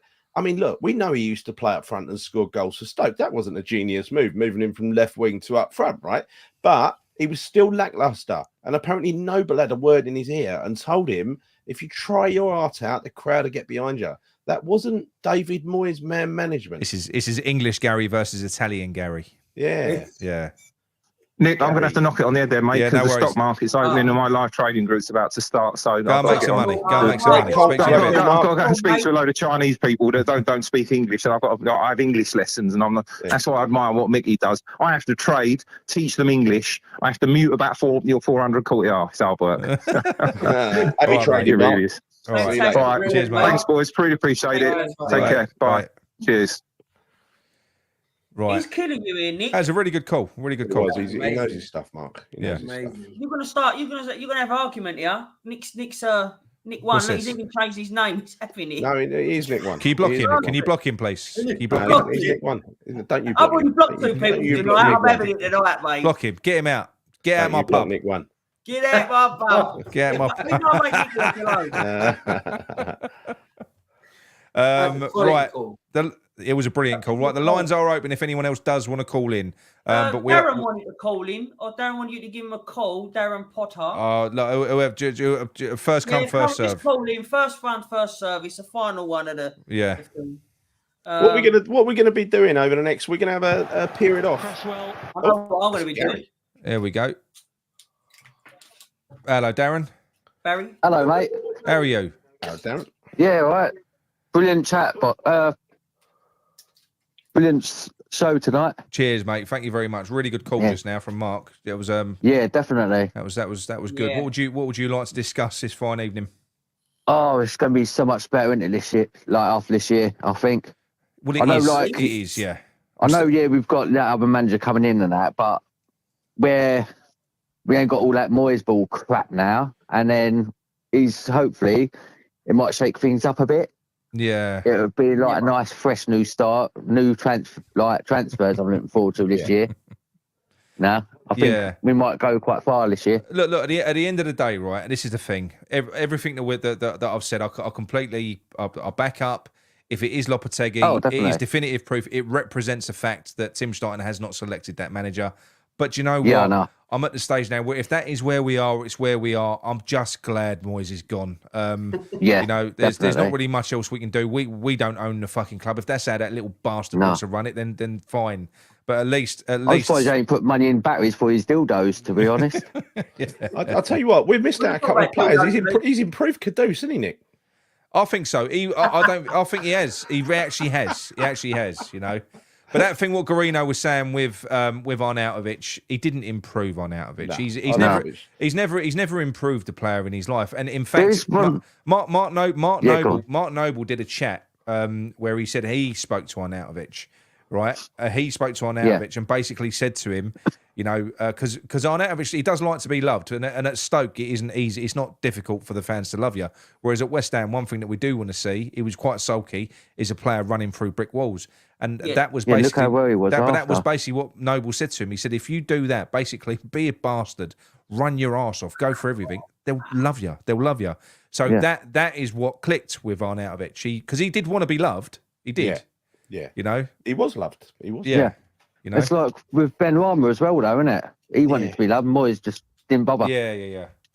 But he might be coming back, hopefully. I saw a headline. I don't know the story. If anyone in the chat can fill me in, apparently the Leon deal with Benny might have fallen through. Yeah, I've heard that. Earlier on. Transferring there was another thing about Kudos. There's another thing about Kudos. No, there's rumours that he's going. Yeah. There's also rumours going around that he's asked Steiden to actually get one of his best friends to join us. Oh no! And he's meant to be really a world-class player. Nick reported on that the other day. That was he's a defensive midfielder, but he's smaller than Kudos. I'll be honest with you. Yeah, I've done a little bit of looking into him. I know he's his mate, but I I don't Not think as good. don't think we'll be signing him. Put it that way. No, Dan, no. so He's got no. about 10 minutes from the bench for some Norwegian second division side this second year. division side. Yeah, no, thank you. Fucking hell. I don't No. think so. Yeah. But Kudos is aiming to get his mate a nice little payout. You know what I mean? Yeah. Fair play to him, though. Fair play. He's agent. He's having a dip. Emmanuel But you know, Danso, having said that, right? This is Kudus we're talking about. If you had to buy him a mate, He's class. Wouldn't you buy him a mate, Gary? I buy him just because it's. Oh, we don't, Kudus. especially after the way he played today. You would, wouldn't you? I'd buy him. Fucking hell. I'd buy him, I would. mate. It's I fine. would. I'll put him on 20 grand a week. 20, You know, 30 it's the grand a only week. time he's Yeah. ever going to get that deal, Yeah. right? Yeah. So you think he's got to get goal of the season for that, though, today, innit? Well, Surely. I'll tell you, it's unfortunate. class. You had that one. I don't know if you saw Cassiado's one. That fucking that was a brilliant sort of from the halfway line. Did you see it for Chelsea? Yeah, I saw that. Yeah, Just Yeah, inside. it Beckham he was smashed it. outside, wasn't it? was Really a good lovely strike. goal, but it weren't no Kudos goal. That was No. fucking beautiful. For me though, the Kudus one, it was all in that first touch because I said yeah. he knew what he was doing. He set it for himself. Oh, definitely. Crazy bastard. Who does that? Do you know what I mean? He's fucking nuts, isn't he? You know, he just makes anything happen, though. Yeah, does. but do you know what? In that game, there was a passage of play, right, where he was turning. He had about 4. Because you know what they're like? They hunt in packs. He had about 4 Man City players chasing him. De Bruyne, Couldn't get the ball off Foden. him. He was fucking turning them inside out. Yeah. They could not get the ball off of him. You know. No. And the other thing I liked as well was where Kudus was clearly getting the arsehole when Doku, every time he ran at Soufal, we just ran past him. And Kudus, on a few occasions, he did get back, and Kudus could manage Doku as well. Yeah, I saw that. He'd done it a few times. He bundled him over, didn't he? Yeah. He's a player. He's a player we couldn't have got him. Not if City. I think you can tell Right, what but let you me can tell ask you someone's something, real Yeah. class. Well, go on, Mickey. No, sorry, Gal. I'm just saying, Go but who would you, just going back to Doku, if you had the chance now, you've seen it, Doku or Kudos? Kudus. Kudus every Yeah. time. Kudos. Yeah. Kudus is a I think I Kudus- proved that today with how he dealt with him. Kudus Yeah. is going to be like a Maradona in a couple of years' time. Don't get Forget me Doku. don't get me wrong. I'd have Doku as well. Yeah, of course, but you can only have one. I'd In this have both. scenario, He could Yeah. bring his mate as you can well. only have one. Because Well, supposedly, new manager, he wants that for La Liga players as well. do you know what's most impressive about that Doku? Hmm. His exhilaration, his turn of pace. Unbelievable. Fucking He's hell! nuts. He can just look. He's gone. You know, he's brilliant. Brilliant. See, I see something earlier on, yeah, and someone said, it was on another channel, and someone said, Kudos and Soufal were the only 2 best players. And I thought Soufal got absolutely twisted said inside out. Soufal. Yeah. Look, there's a lot of people. I'm not going to say who, but no, yeah. but there's a lot of people that do just love Soufal for being love Soufal, and I I love get it. Soufal. I I get love it. You know, he's a trier. He is, and he's got that. You've got to call Yeah. it how you see it. And he's got that kind of, he's hard as nails, and he puts his. But I'm sorry, he's a bang average player. Well, he is now. Do you know one thing I did like, though, with the Arsenal match? And I don't know if you've heard about it, that prank that someone done where they broadcast Yeah. that Yes. we Yeah. equalised. Funny. Well, Now we- that's some funny shit. We ain't spoken about it yet, right? Have you seen the video clip where you've got Yes. Arteta standing in front of Declan Rice, and they're addressing the. You can't change his name, babe. And it's all But the yeah, fans yeah, jumping up and all but- that, going but ape it- shit, and then No, they realise but they're addressing it. There's loads of memes on Twitter, and what you've got is it's the same video clips, but then on one of them they've done the, do you know, the crying face filter, and Yeah. you've got Declan Rice and Arteta with their fucking lips going. But Rice does look incredibly frustrated, and do you know what? Yeah. I ain't being funny. He could have gone to City. Yeah, that's what he should have done. Could have gone to City. He could have Would been you, lifting that trophy Jay, up the Jay, table. Jay, what do you reckon? What are your thoughts on Rice? And do you think he made the right decision going to Arsenal, or do you think he should have gone to City? Well, from a winner's perspective, that's it's got to be City in it because they're going to win more. Yeah. For me, I think, did he choose to stay because family in London, all the rest of it? I think Yeah. that's probably it, Yep. and that was the best of what was left. Because if he couldn't have gone to Tottenham, let's face it, and Chelsea was never going to be, I didn't think his destination. So I think, to be fair, he went for the right reasons because it was for family. I can't knock him for that. But for football reasons, it's got to be City all day long. All Yeah. day long. Thing is, I wonder where they're going to stand, Arsenal now, because they spent big. Yeah. The last few windows. They've blown it every season, didn't they? Yeah, but what I mean is they've spent big. I'll be surprised if they can go again this year. Well, the football money from the Championship. Surely they can't because of the fair play rules. Yeah, that's right. Yeah, but can I just say though, with Arsenal, they're bought young. They don't need to go and do what they've done again. No. I think the players will get better. But they do because they ain't good enough. I think this. I think that this was their best season. I don't think they're going to be as good. I don't think they're going to be as good. I think they're going to challenge again next season. I don't think they'll be as good next season. I don't think they will. I know Liverpool ain't going to be as good next season. I don't think. No, I agree with that. Yeah. What's that, Gal? I can see them struggling next season. I said for City were crap this year in the first half of the season. And they still won it. Rubbish. Definitely. Yeah, and they still won it. Do you know what, right? What I will say, like a criticism of City and like people like Haaland, who scored a ridiculous match. Eden Arse spurned some fucking chances, didn't he? Oh, look at him today. Oh, my God. I mean, that one that was like an own goal, but you think our players, they do have to feed off scraps. You know, if Antonio was to have missed that open goal, the fans would have been fucking caning him. Could you imagine? He's a wanker. He's just a tall Danny Ings. It's like, what the fans said, though. He's like an Andy Carroll, isn't he? Genuinely, I thought the same thing. If that was one of our strikers missing them opportunities, they would have got slaughtered. If that was Antonio, it'd have been slammed. But the trouble is, they just keep on coming. The chances keep on coming. It's mad. But they were having no issue, right? And I think this low block thing. It's almost like I don't know what's happened because for a period, the low block was kind of working and teams were struggling to break it down. But this second half of the season, it's been exposed massively. It's like there is I don't know what it is, but the low block don't fucking work against these teams anymore. It does not. They know exactly how to draw them out. They know exactly how to create the gaps. They know exactly how to cut. It's out of date now, isn't it? That yeah. It's well out of date. If you get lucky, I honestly think. Go on, Jay. I honestly think, to be honest, the first part of the season, like that low block. People just looking at us thinking, what the fuck are they doing? We bamboozled them. Yeah. So shit. We fucked them up. We hit them. Look into me low block eyes. Yeah. And then they was like, hold on a minute. Space, was it Noddy, whatever his name is.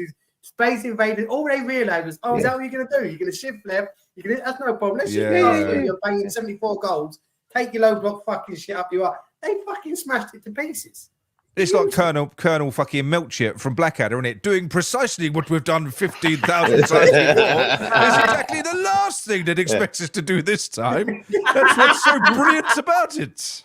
I just wonder whether he ties a bit of string between the defenders, like, where Kudus is actually attached to Soufal in training. As they can't fucking go around the pitch, He's got a fucking spinning.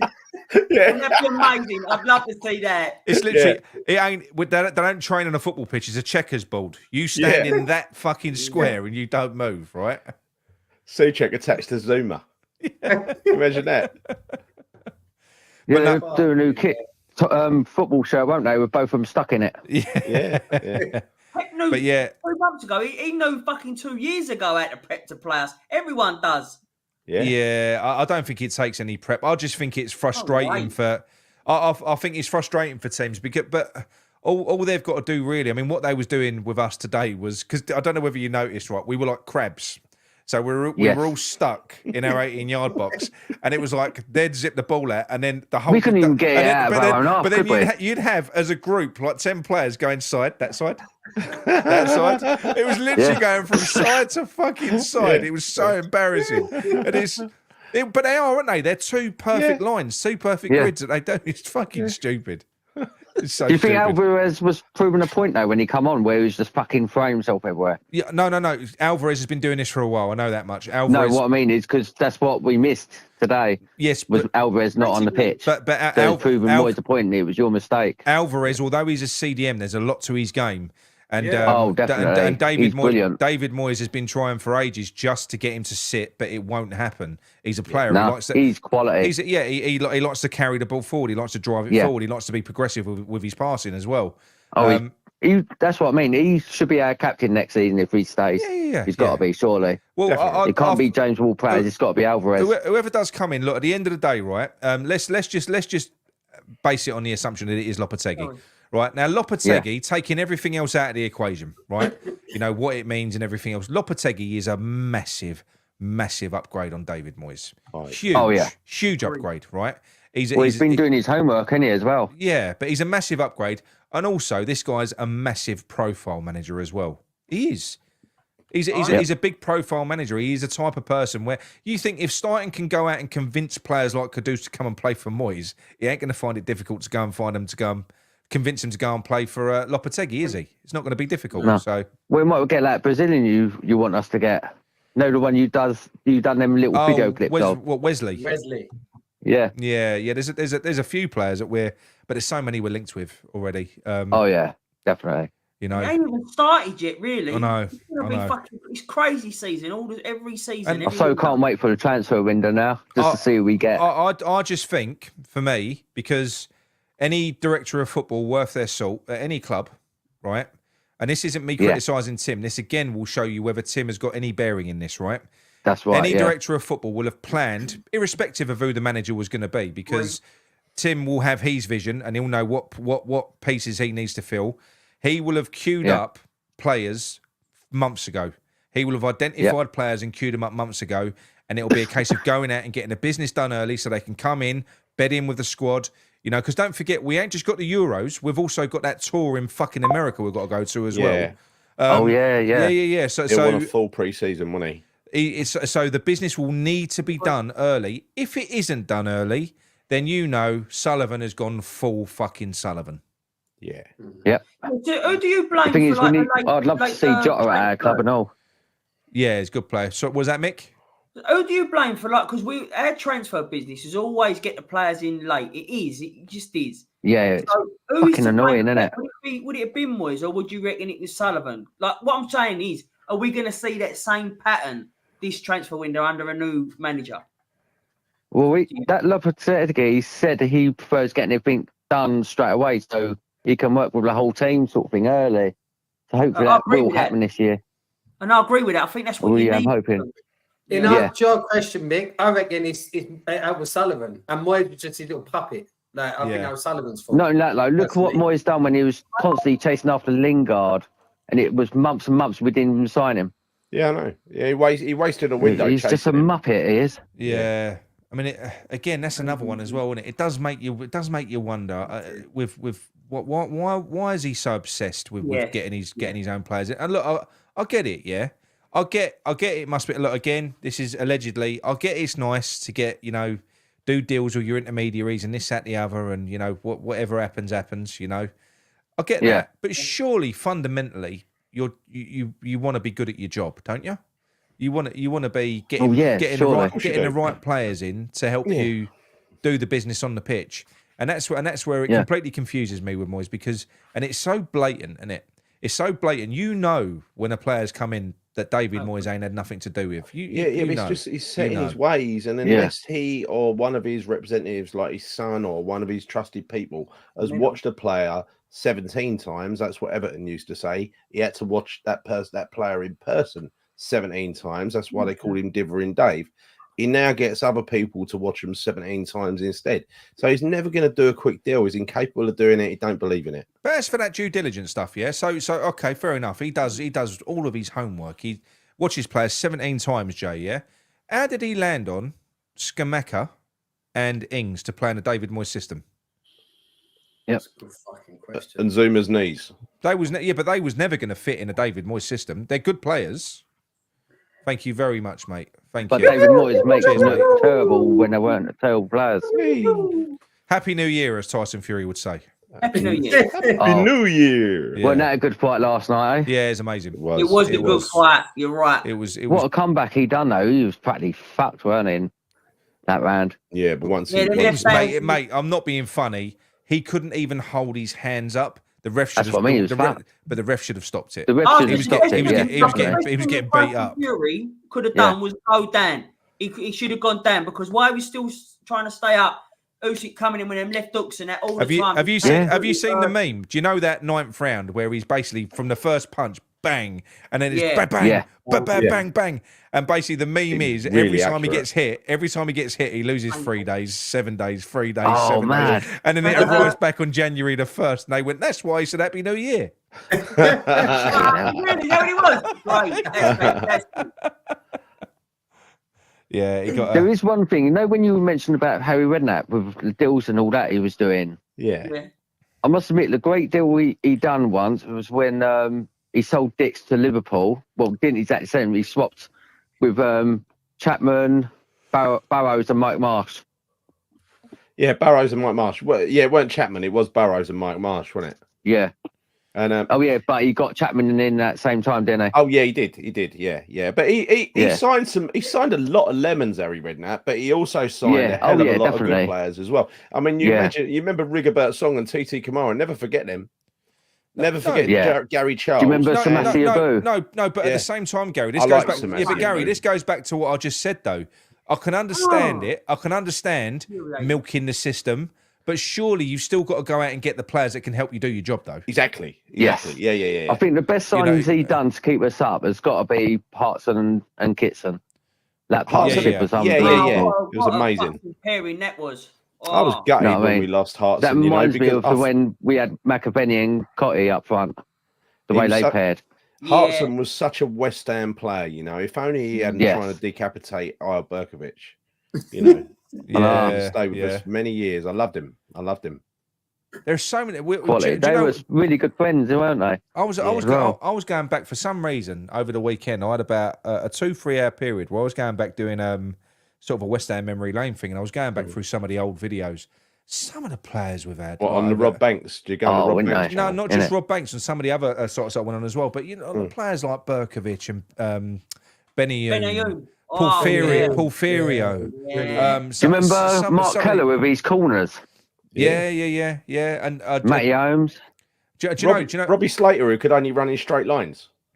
Yeah. Have we had a better right back than Tim Breaker since Tim Breaker? He was fantastic. No. He was He was amazing. nuts. Yeah. Have we had Thomas a left better back, really, one? innit, with Dix?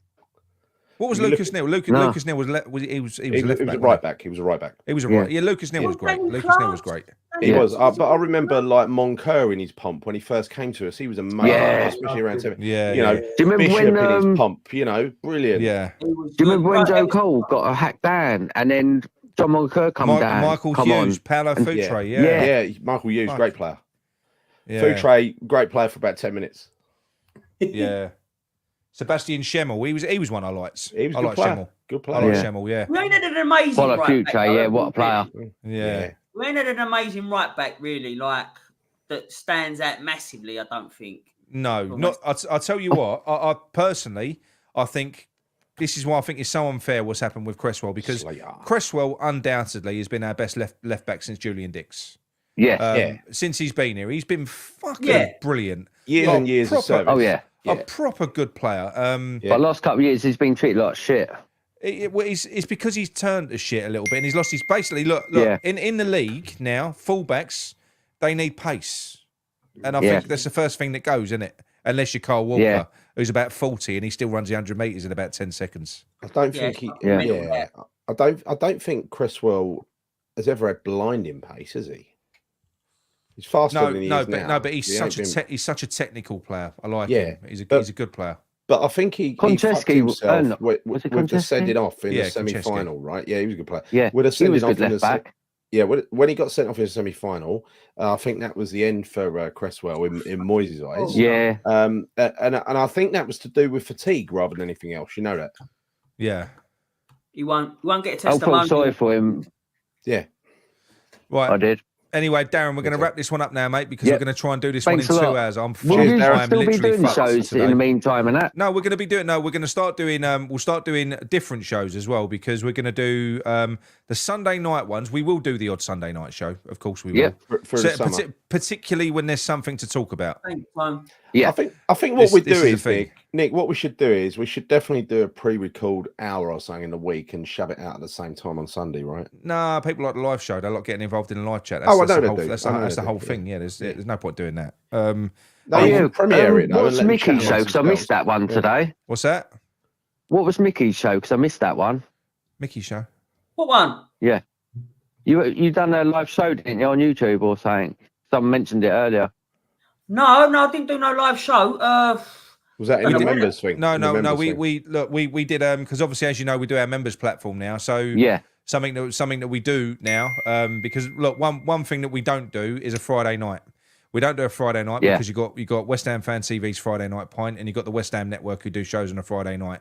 But what we have started doing, because of our wonderful members who pay for the platform to help us do our support stuff, we now do a live Friday night show on the members platform as well. So that's something cool. That's something. Can I ask you two more things and I'll bugger off? We're going to try and do them every Friday, Alec. Go on.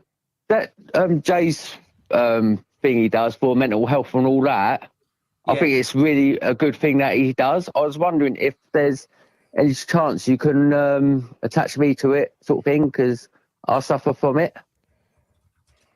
Get in Could you contact with, WhatsApp me the link or something? Yeah, mate. All you got to do is ask. Yeah, just ask Nick. You just DM Nick, Darren. Just DM me. I've been saying it on this show for the last 4 months, Darren. You've only got to reach out to me.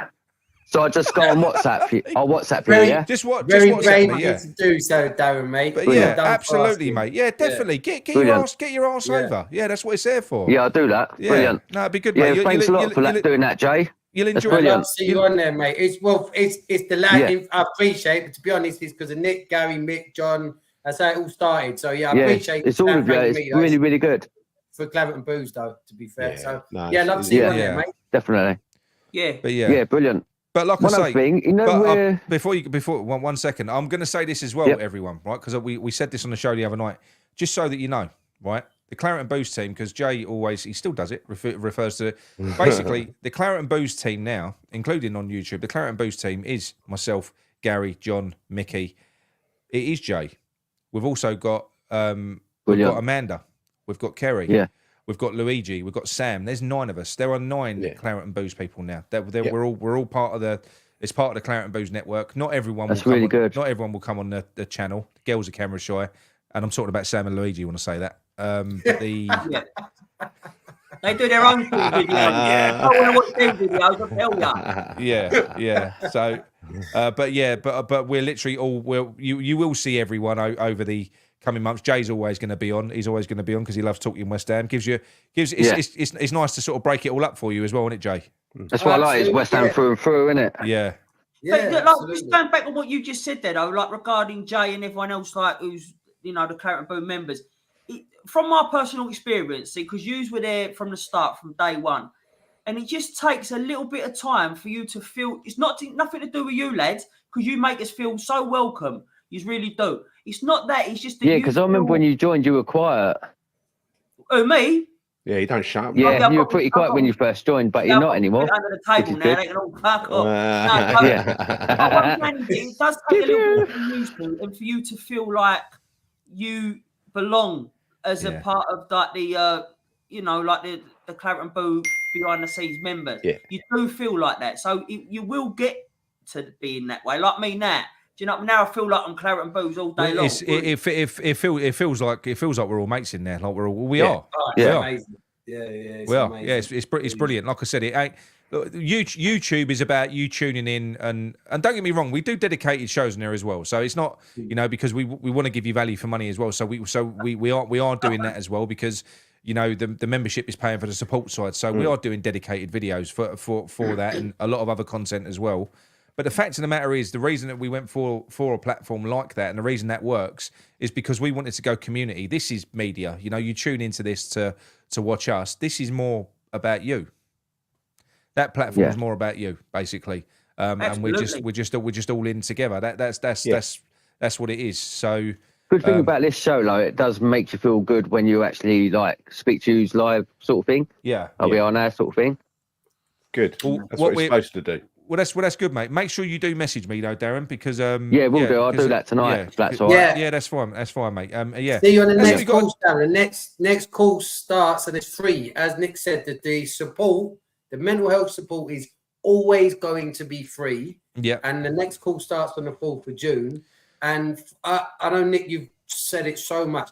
For the paying members, which I'm proud to say I am, I am genuinely so grateful for because you're paying for people. If you saw that video 100%. Nick put up the other day, you're paying for them people feel that way thanks to your investment. Your $5 a month is creating a space where people like those wonderful people in that video can feel the way that they feel to even come on and say, look, you know, this has been amazing for me. So it's been phenomenal. It's been absolutely phenomenal. And yeah, just want to say shout out to all the £5 paying Claret and Booze members. You're fucking amazing.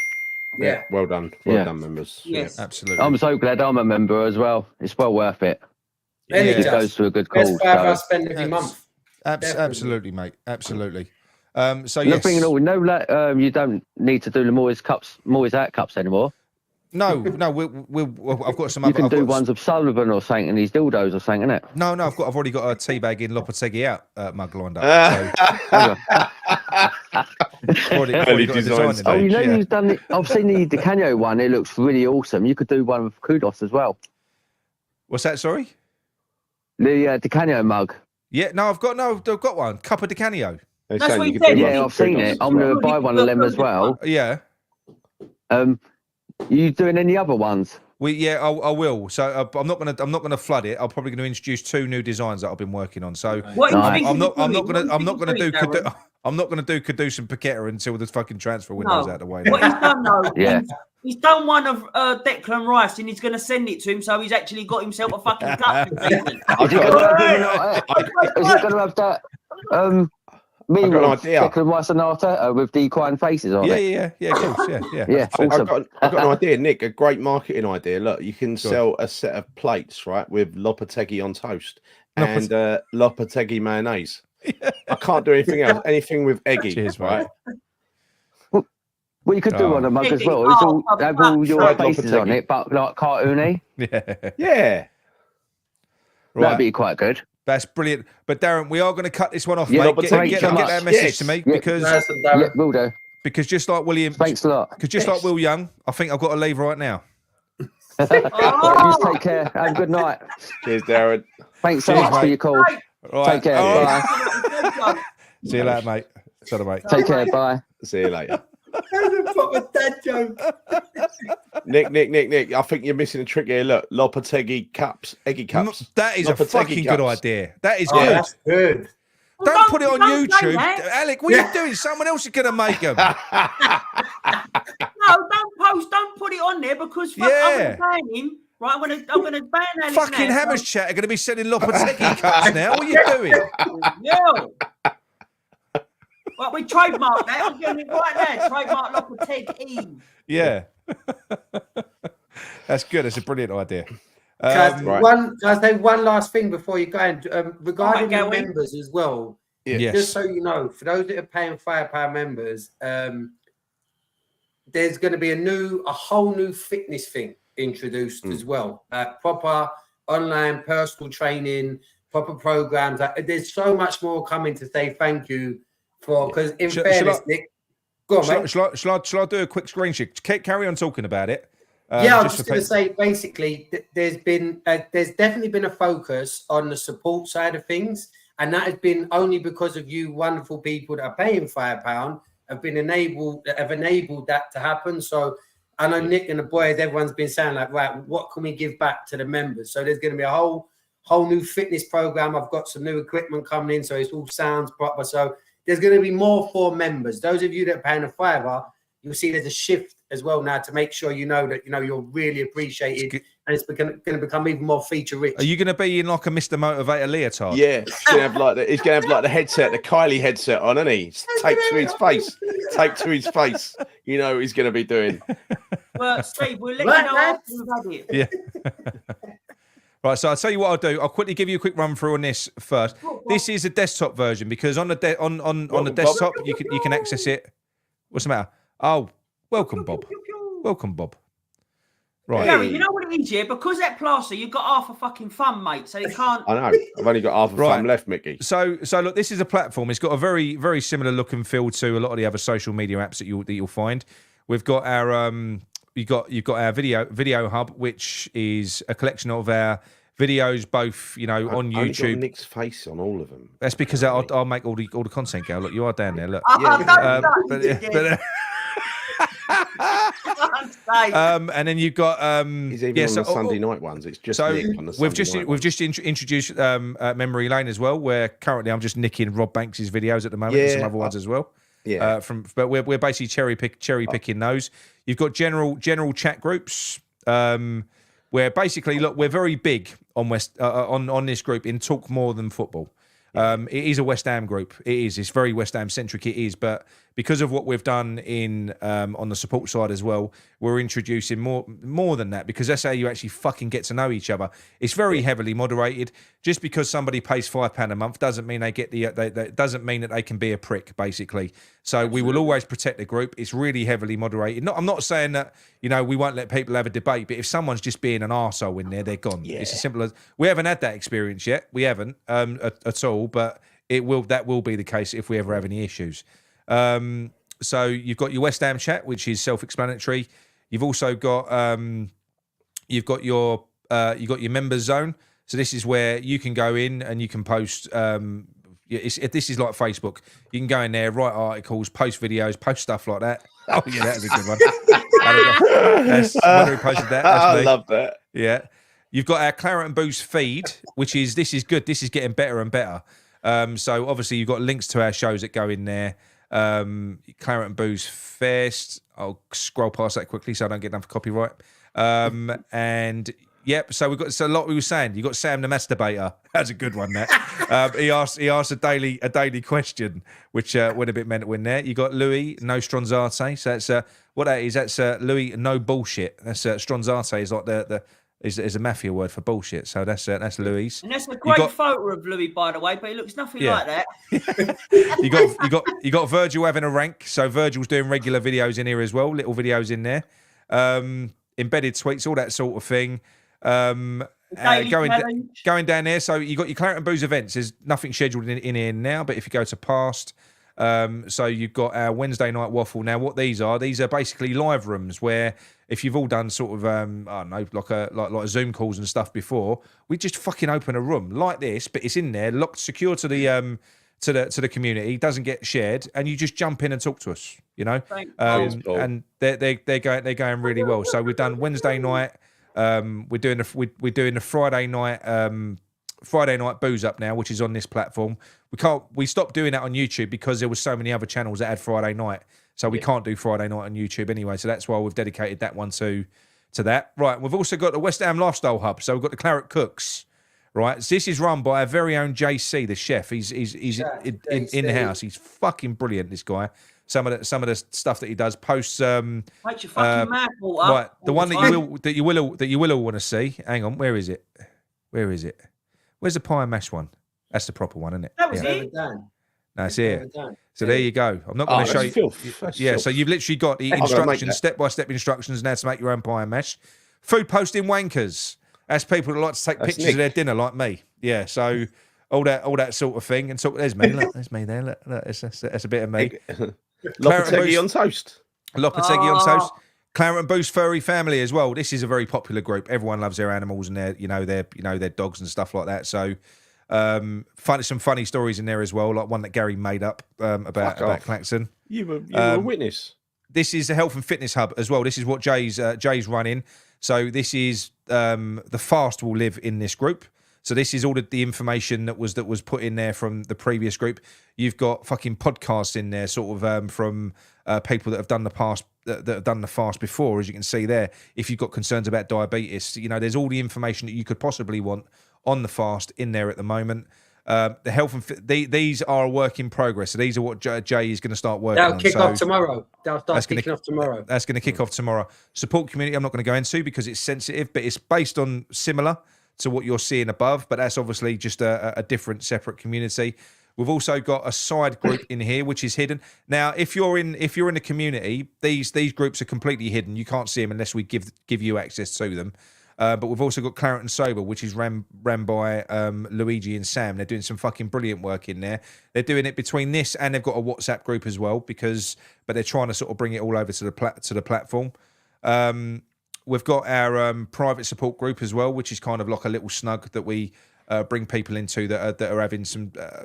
It's a smaller group for people a bit more vulnerable. that don't like all the noise of the because you know what, they do actually get quite noisy. It does, like the but in a good way. In a good way, you know. We've introduced them. Every day I do me challenge. I do a challenge. Challenges so every day. Yeah. So like, but when I say a challenge, it'd just be like a 30-day movie challenge. So it'd be like your favourite film of the 90s. Simple questions, but then it gets a lot of traction. So there's a lot of interaction that goes in it, and then people go, I like this film. I always say The Goonies. It's my favourite film. So then we talk about The Goonies. So it sidetracks, but it's always interacting, and you can lose yourself on this platform for hours on end. Yeah, you can. Brilliant. It happens to me. You've also got your lady space because we're trying to grow the lady side of it as well. As you know, we've got Amanda and Kerry, and we've got loads of lovely ladies in there. But basically, they've got their own area as well. So when they do come in to the group, they've got access to, you know, everyone's mixed in. But you know, we've given the ladies their own space as well, so that they can basically be away from the men and talk about us basically. Say what idiots we are. Quiz hosted by Quizmaster. A monthly quiz. So it's really building. It's going well. And it does look good. So if I get rid of that now, 1 minute. Oh, fuck. I was going to say, that looks so good when you... that's the first time I've really looked at it. It's amazing, isn't it? Yeah. But you know what? The actual app itself, I can't throw this up on the screen, but the app itself, so I've come out of there. So that's kind of what the app looks like. If you can see it, I don't know whether you can. So you've got all the same groups. It's all replicated in there. If I go into the Claret and Boost feed, hang on, you'll see how everything kind of comes together. It is really good. Everything plays in there beautifully. You get all your notifications. You've got direct messaging as well. So what you can do is once you make your own friends in these groups. So you can literally create your own little direct messenger groups, which I've got loads of. You know, we've got. You know, I'm part of the. All right, Mr. Popular. Now, what's that one? Is it the Willy Fight Club? No, you're already in that on your own. The Willy Fight Club. I'm in that one. But yeah, so basically you can go in, you can direct message people. It's completely private. We can't see it. It's just between you and that person. It's good. It's a fucking brilliant platform. Brilliant. And the good thing is it's familiar because a lot of people are used to using social media. But equally, that can repel some people because they look at it and they go, "Oh, Facebook! It ain't fucking Facebook. It's Claret and Booze book. It's closed. It's a closed book." I hate Facebook. I've not been on Facebook for years. I hate it. This is just us. Just us. That's it. No one else can get in unless we share them the link or anything like that. It's all managed.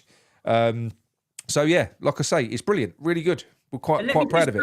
Quite proud of it. At this point, I love that you said that. But what it is, we're very respectful of other channels as well, you know, and they've been on that.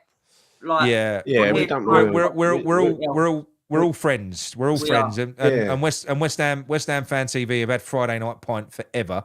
Yeah. So I don't, you know, it'd be look. It's a little. Why would you want that? If you think about it, if you like Friday Night Pint, why would you want them, for instance, start going right? We're going to do ours on a Sunday night, parallel with this show. Yeah. You know, you want to be able to watch them all on different nights. Anyway. It's not fair, right? It's etiquette. That's all it is. You know. So no, that's and plus, that's all. We ain't doing loads of live YouTube shows. We do like 2-3 hours every Sunday night, right? Which is when you edit up, that's a lot of content. Cheers, mate. Thank you very much. Cheers, Ryan. And Ryan will get what I'm saying as well. It is kind of established shows. So if you've got established shows, you've got the Friday Night Pint. We do this one, so we kind of, you know, Sunday nights is ours, if you like. And that's I think that works out well because most people watch most channels.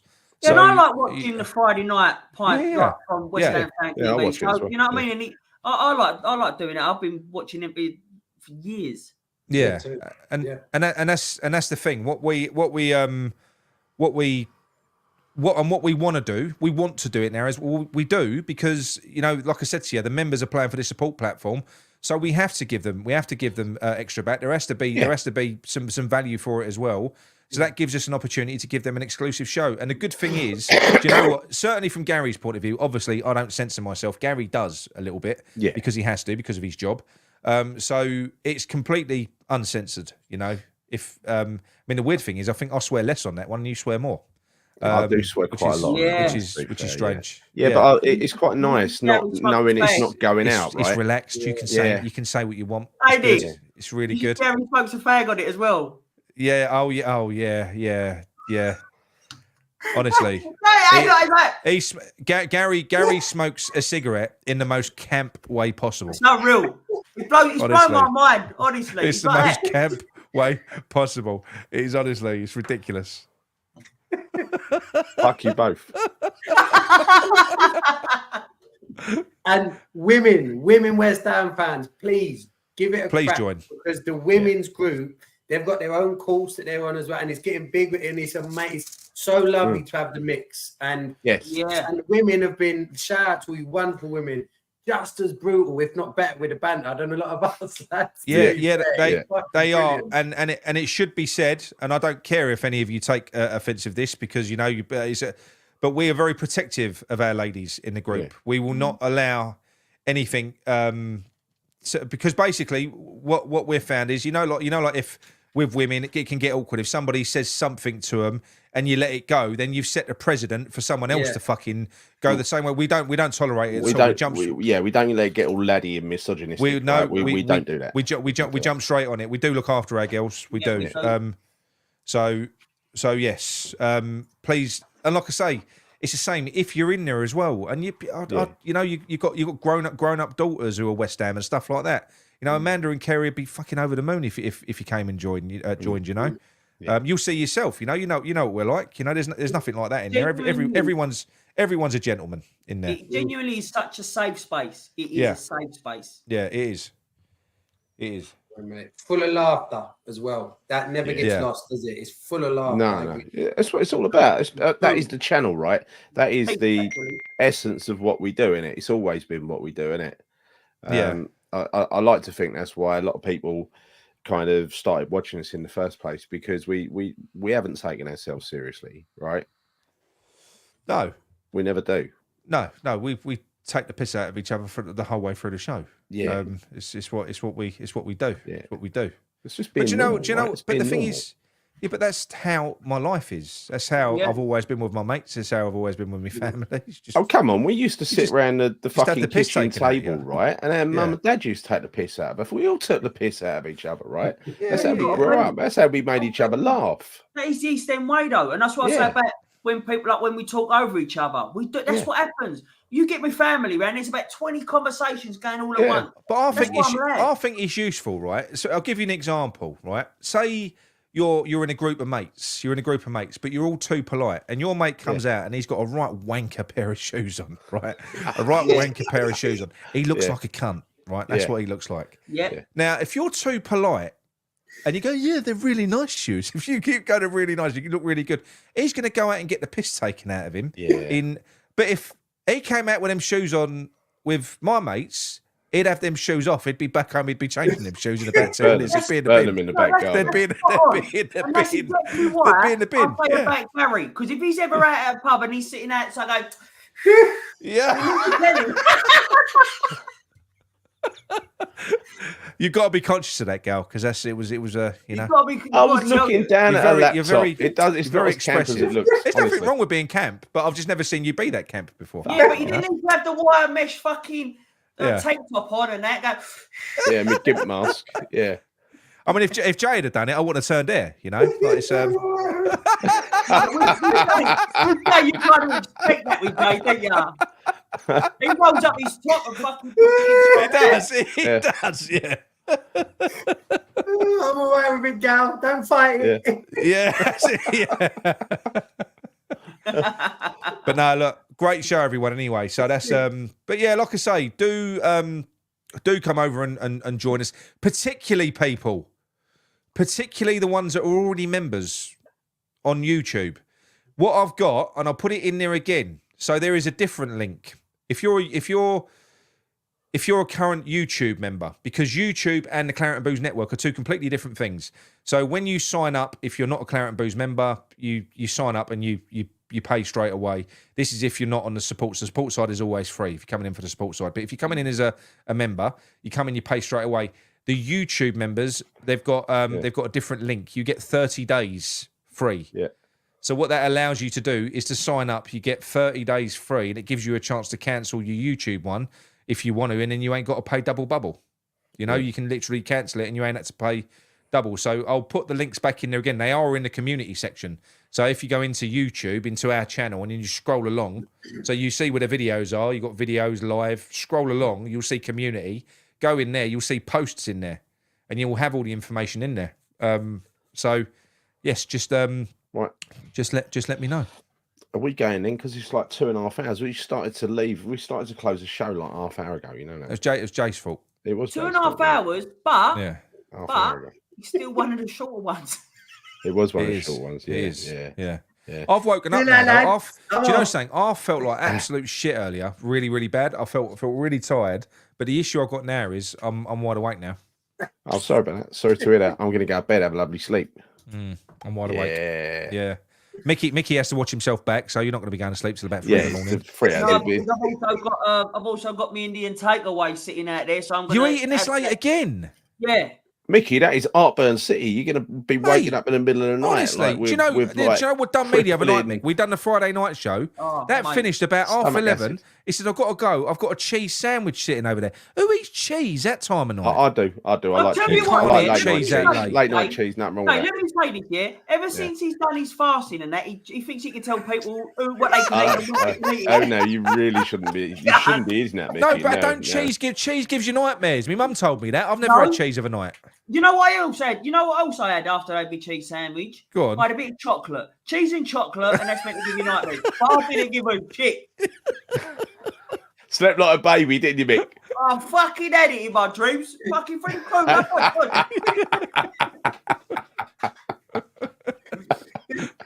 All right then. Okay. Well, thank you everyone. Thanks, anyway, lads. Yeah, thanks everyone. let's use this one for the last time. Are you ready? Yes. Bye bye, David Moyes. Good night, everyone. Bye bye, Good David. night. Well, I'd say that what MD's getting here with me is a very experienced Premier League manager. Arguably, there's only 2 or 3 who've got more experience, games in the Premier League. I think I've probably got the biggest win rate out of a certain amount of managers as well. So I think if you're putting it that way, that's what I do. I win, that's what I do. I win, that's what I do. I win, that's what I do. I win. Oh fuck, I've gone and pissed myself. What do I look like covered in this? I look like a fucking loser drenched in piss. I was gonna sing about yourself, but instead I went and pissed myself. At least I've not lost all self-respect until now, because oh fuck, I've gone and shit myself. Well, would you look at this? I'm all covered in piss and shit. Just earlier I was looking swell, but by golly now I smell. And that's too bad, because I was gonna sing about yourself, but instead I shit and piss myself.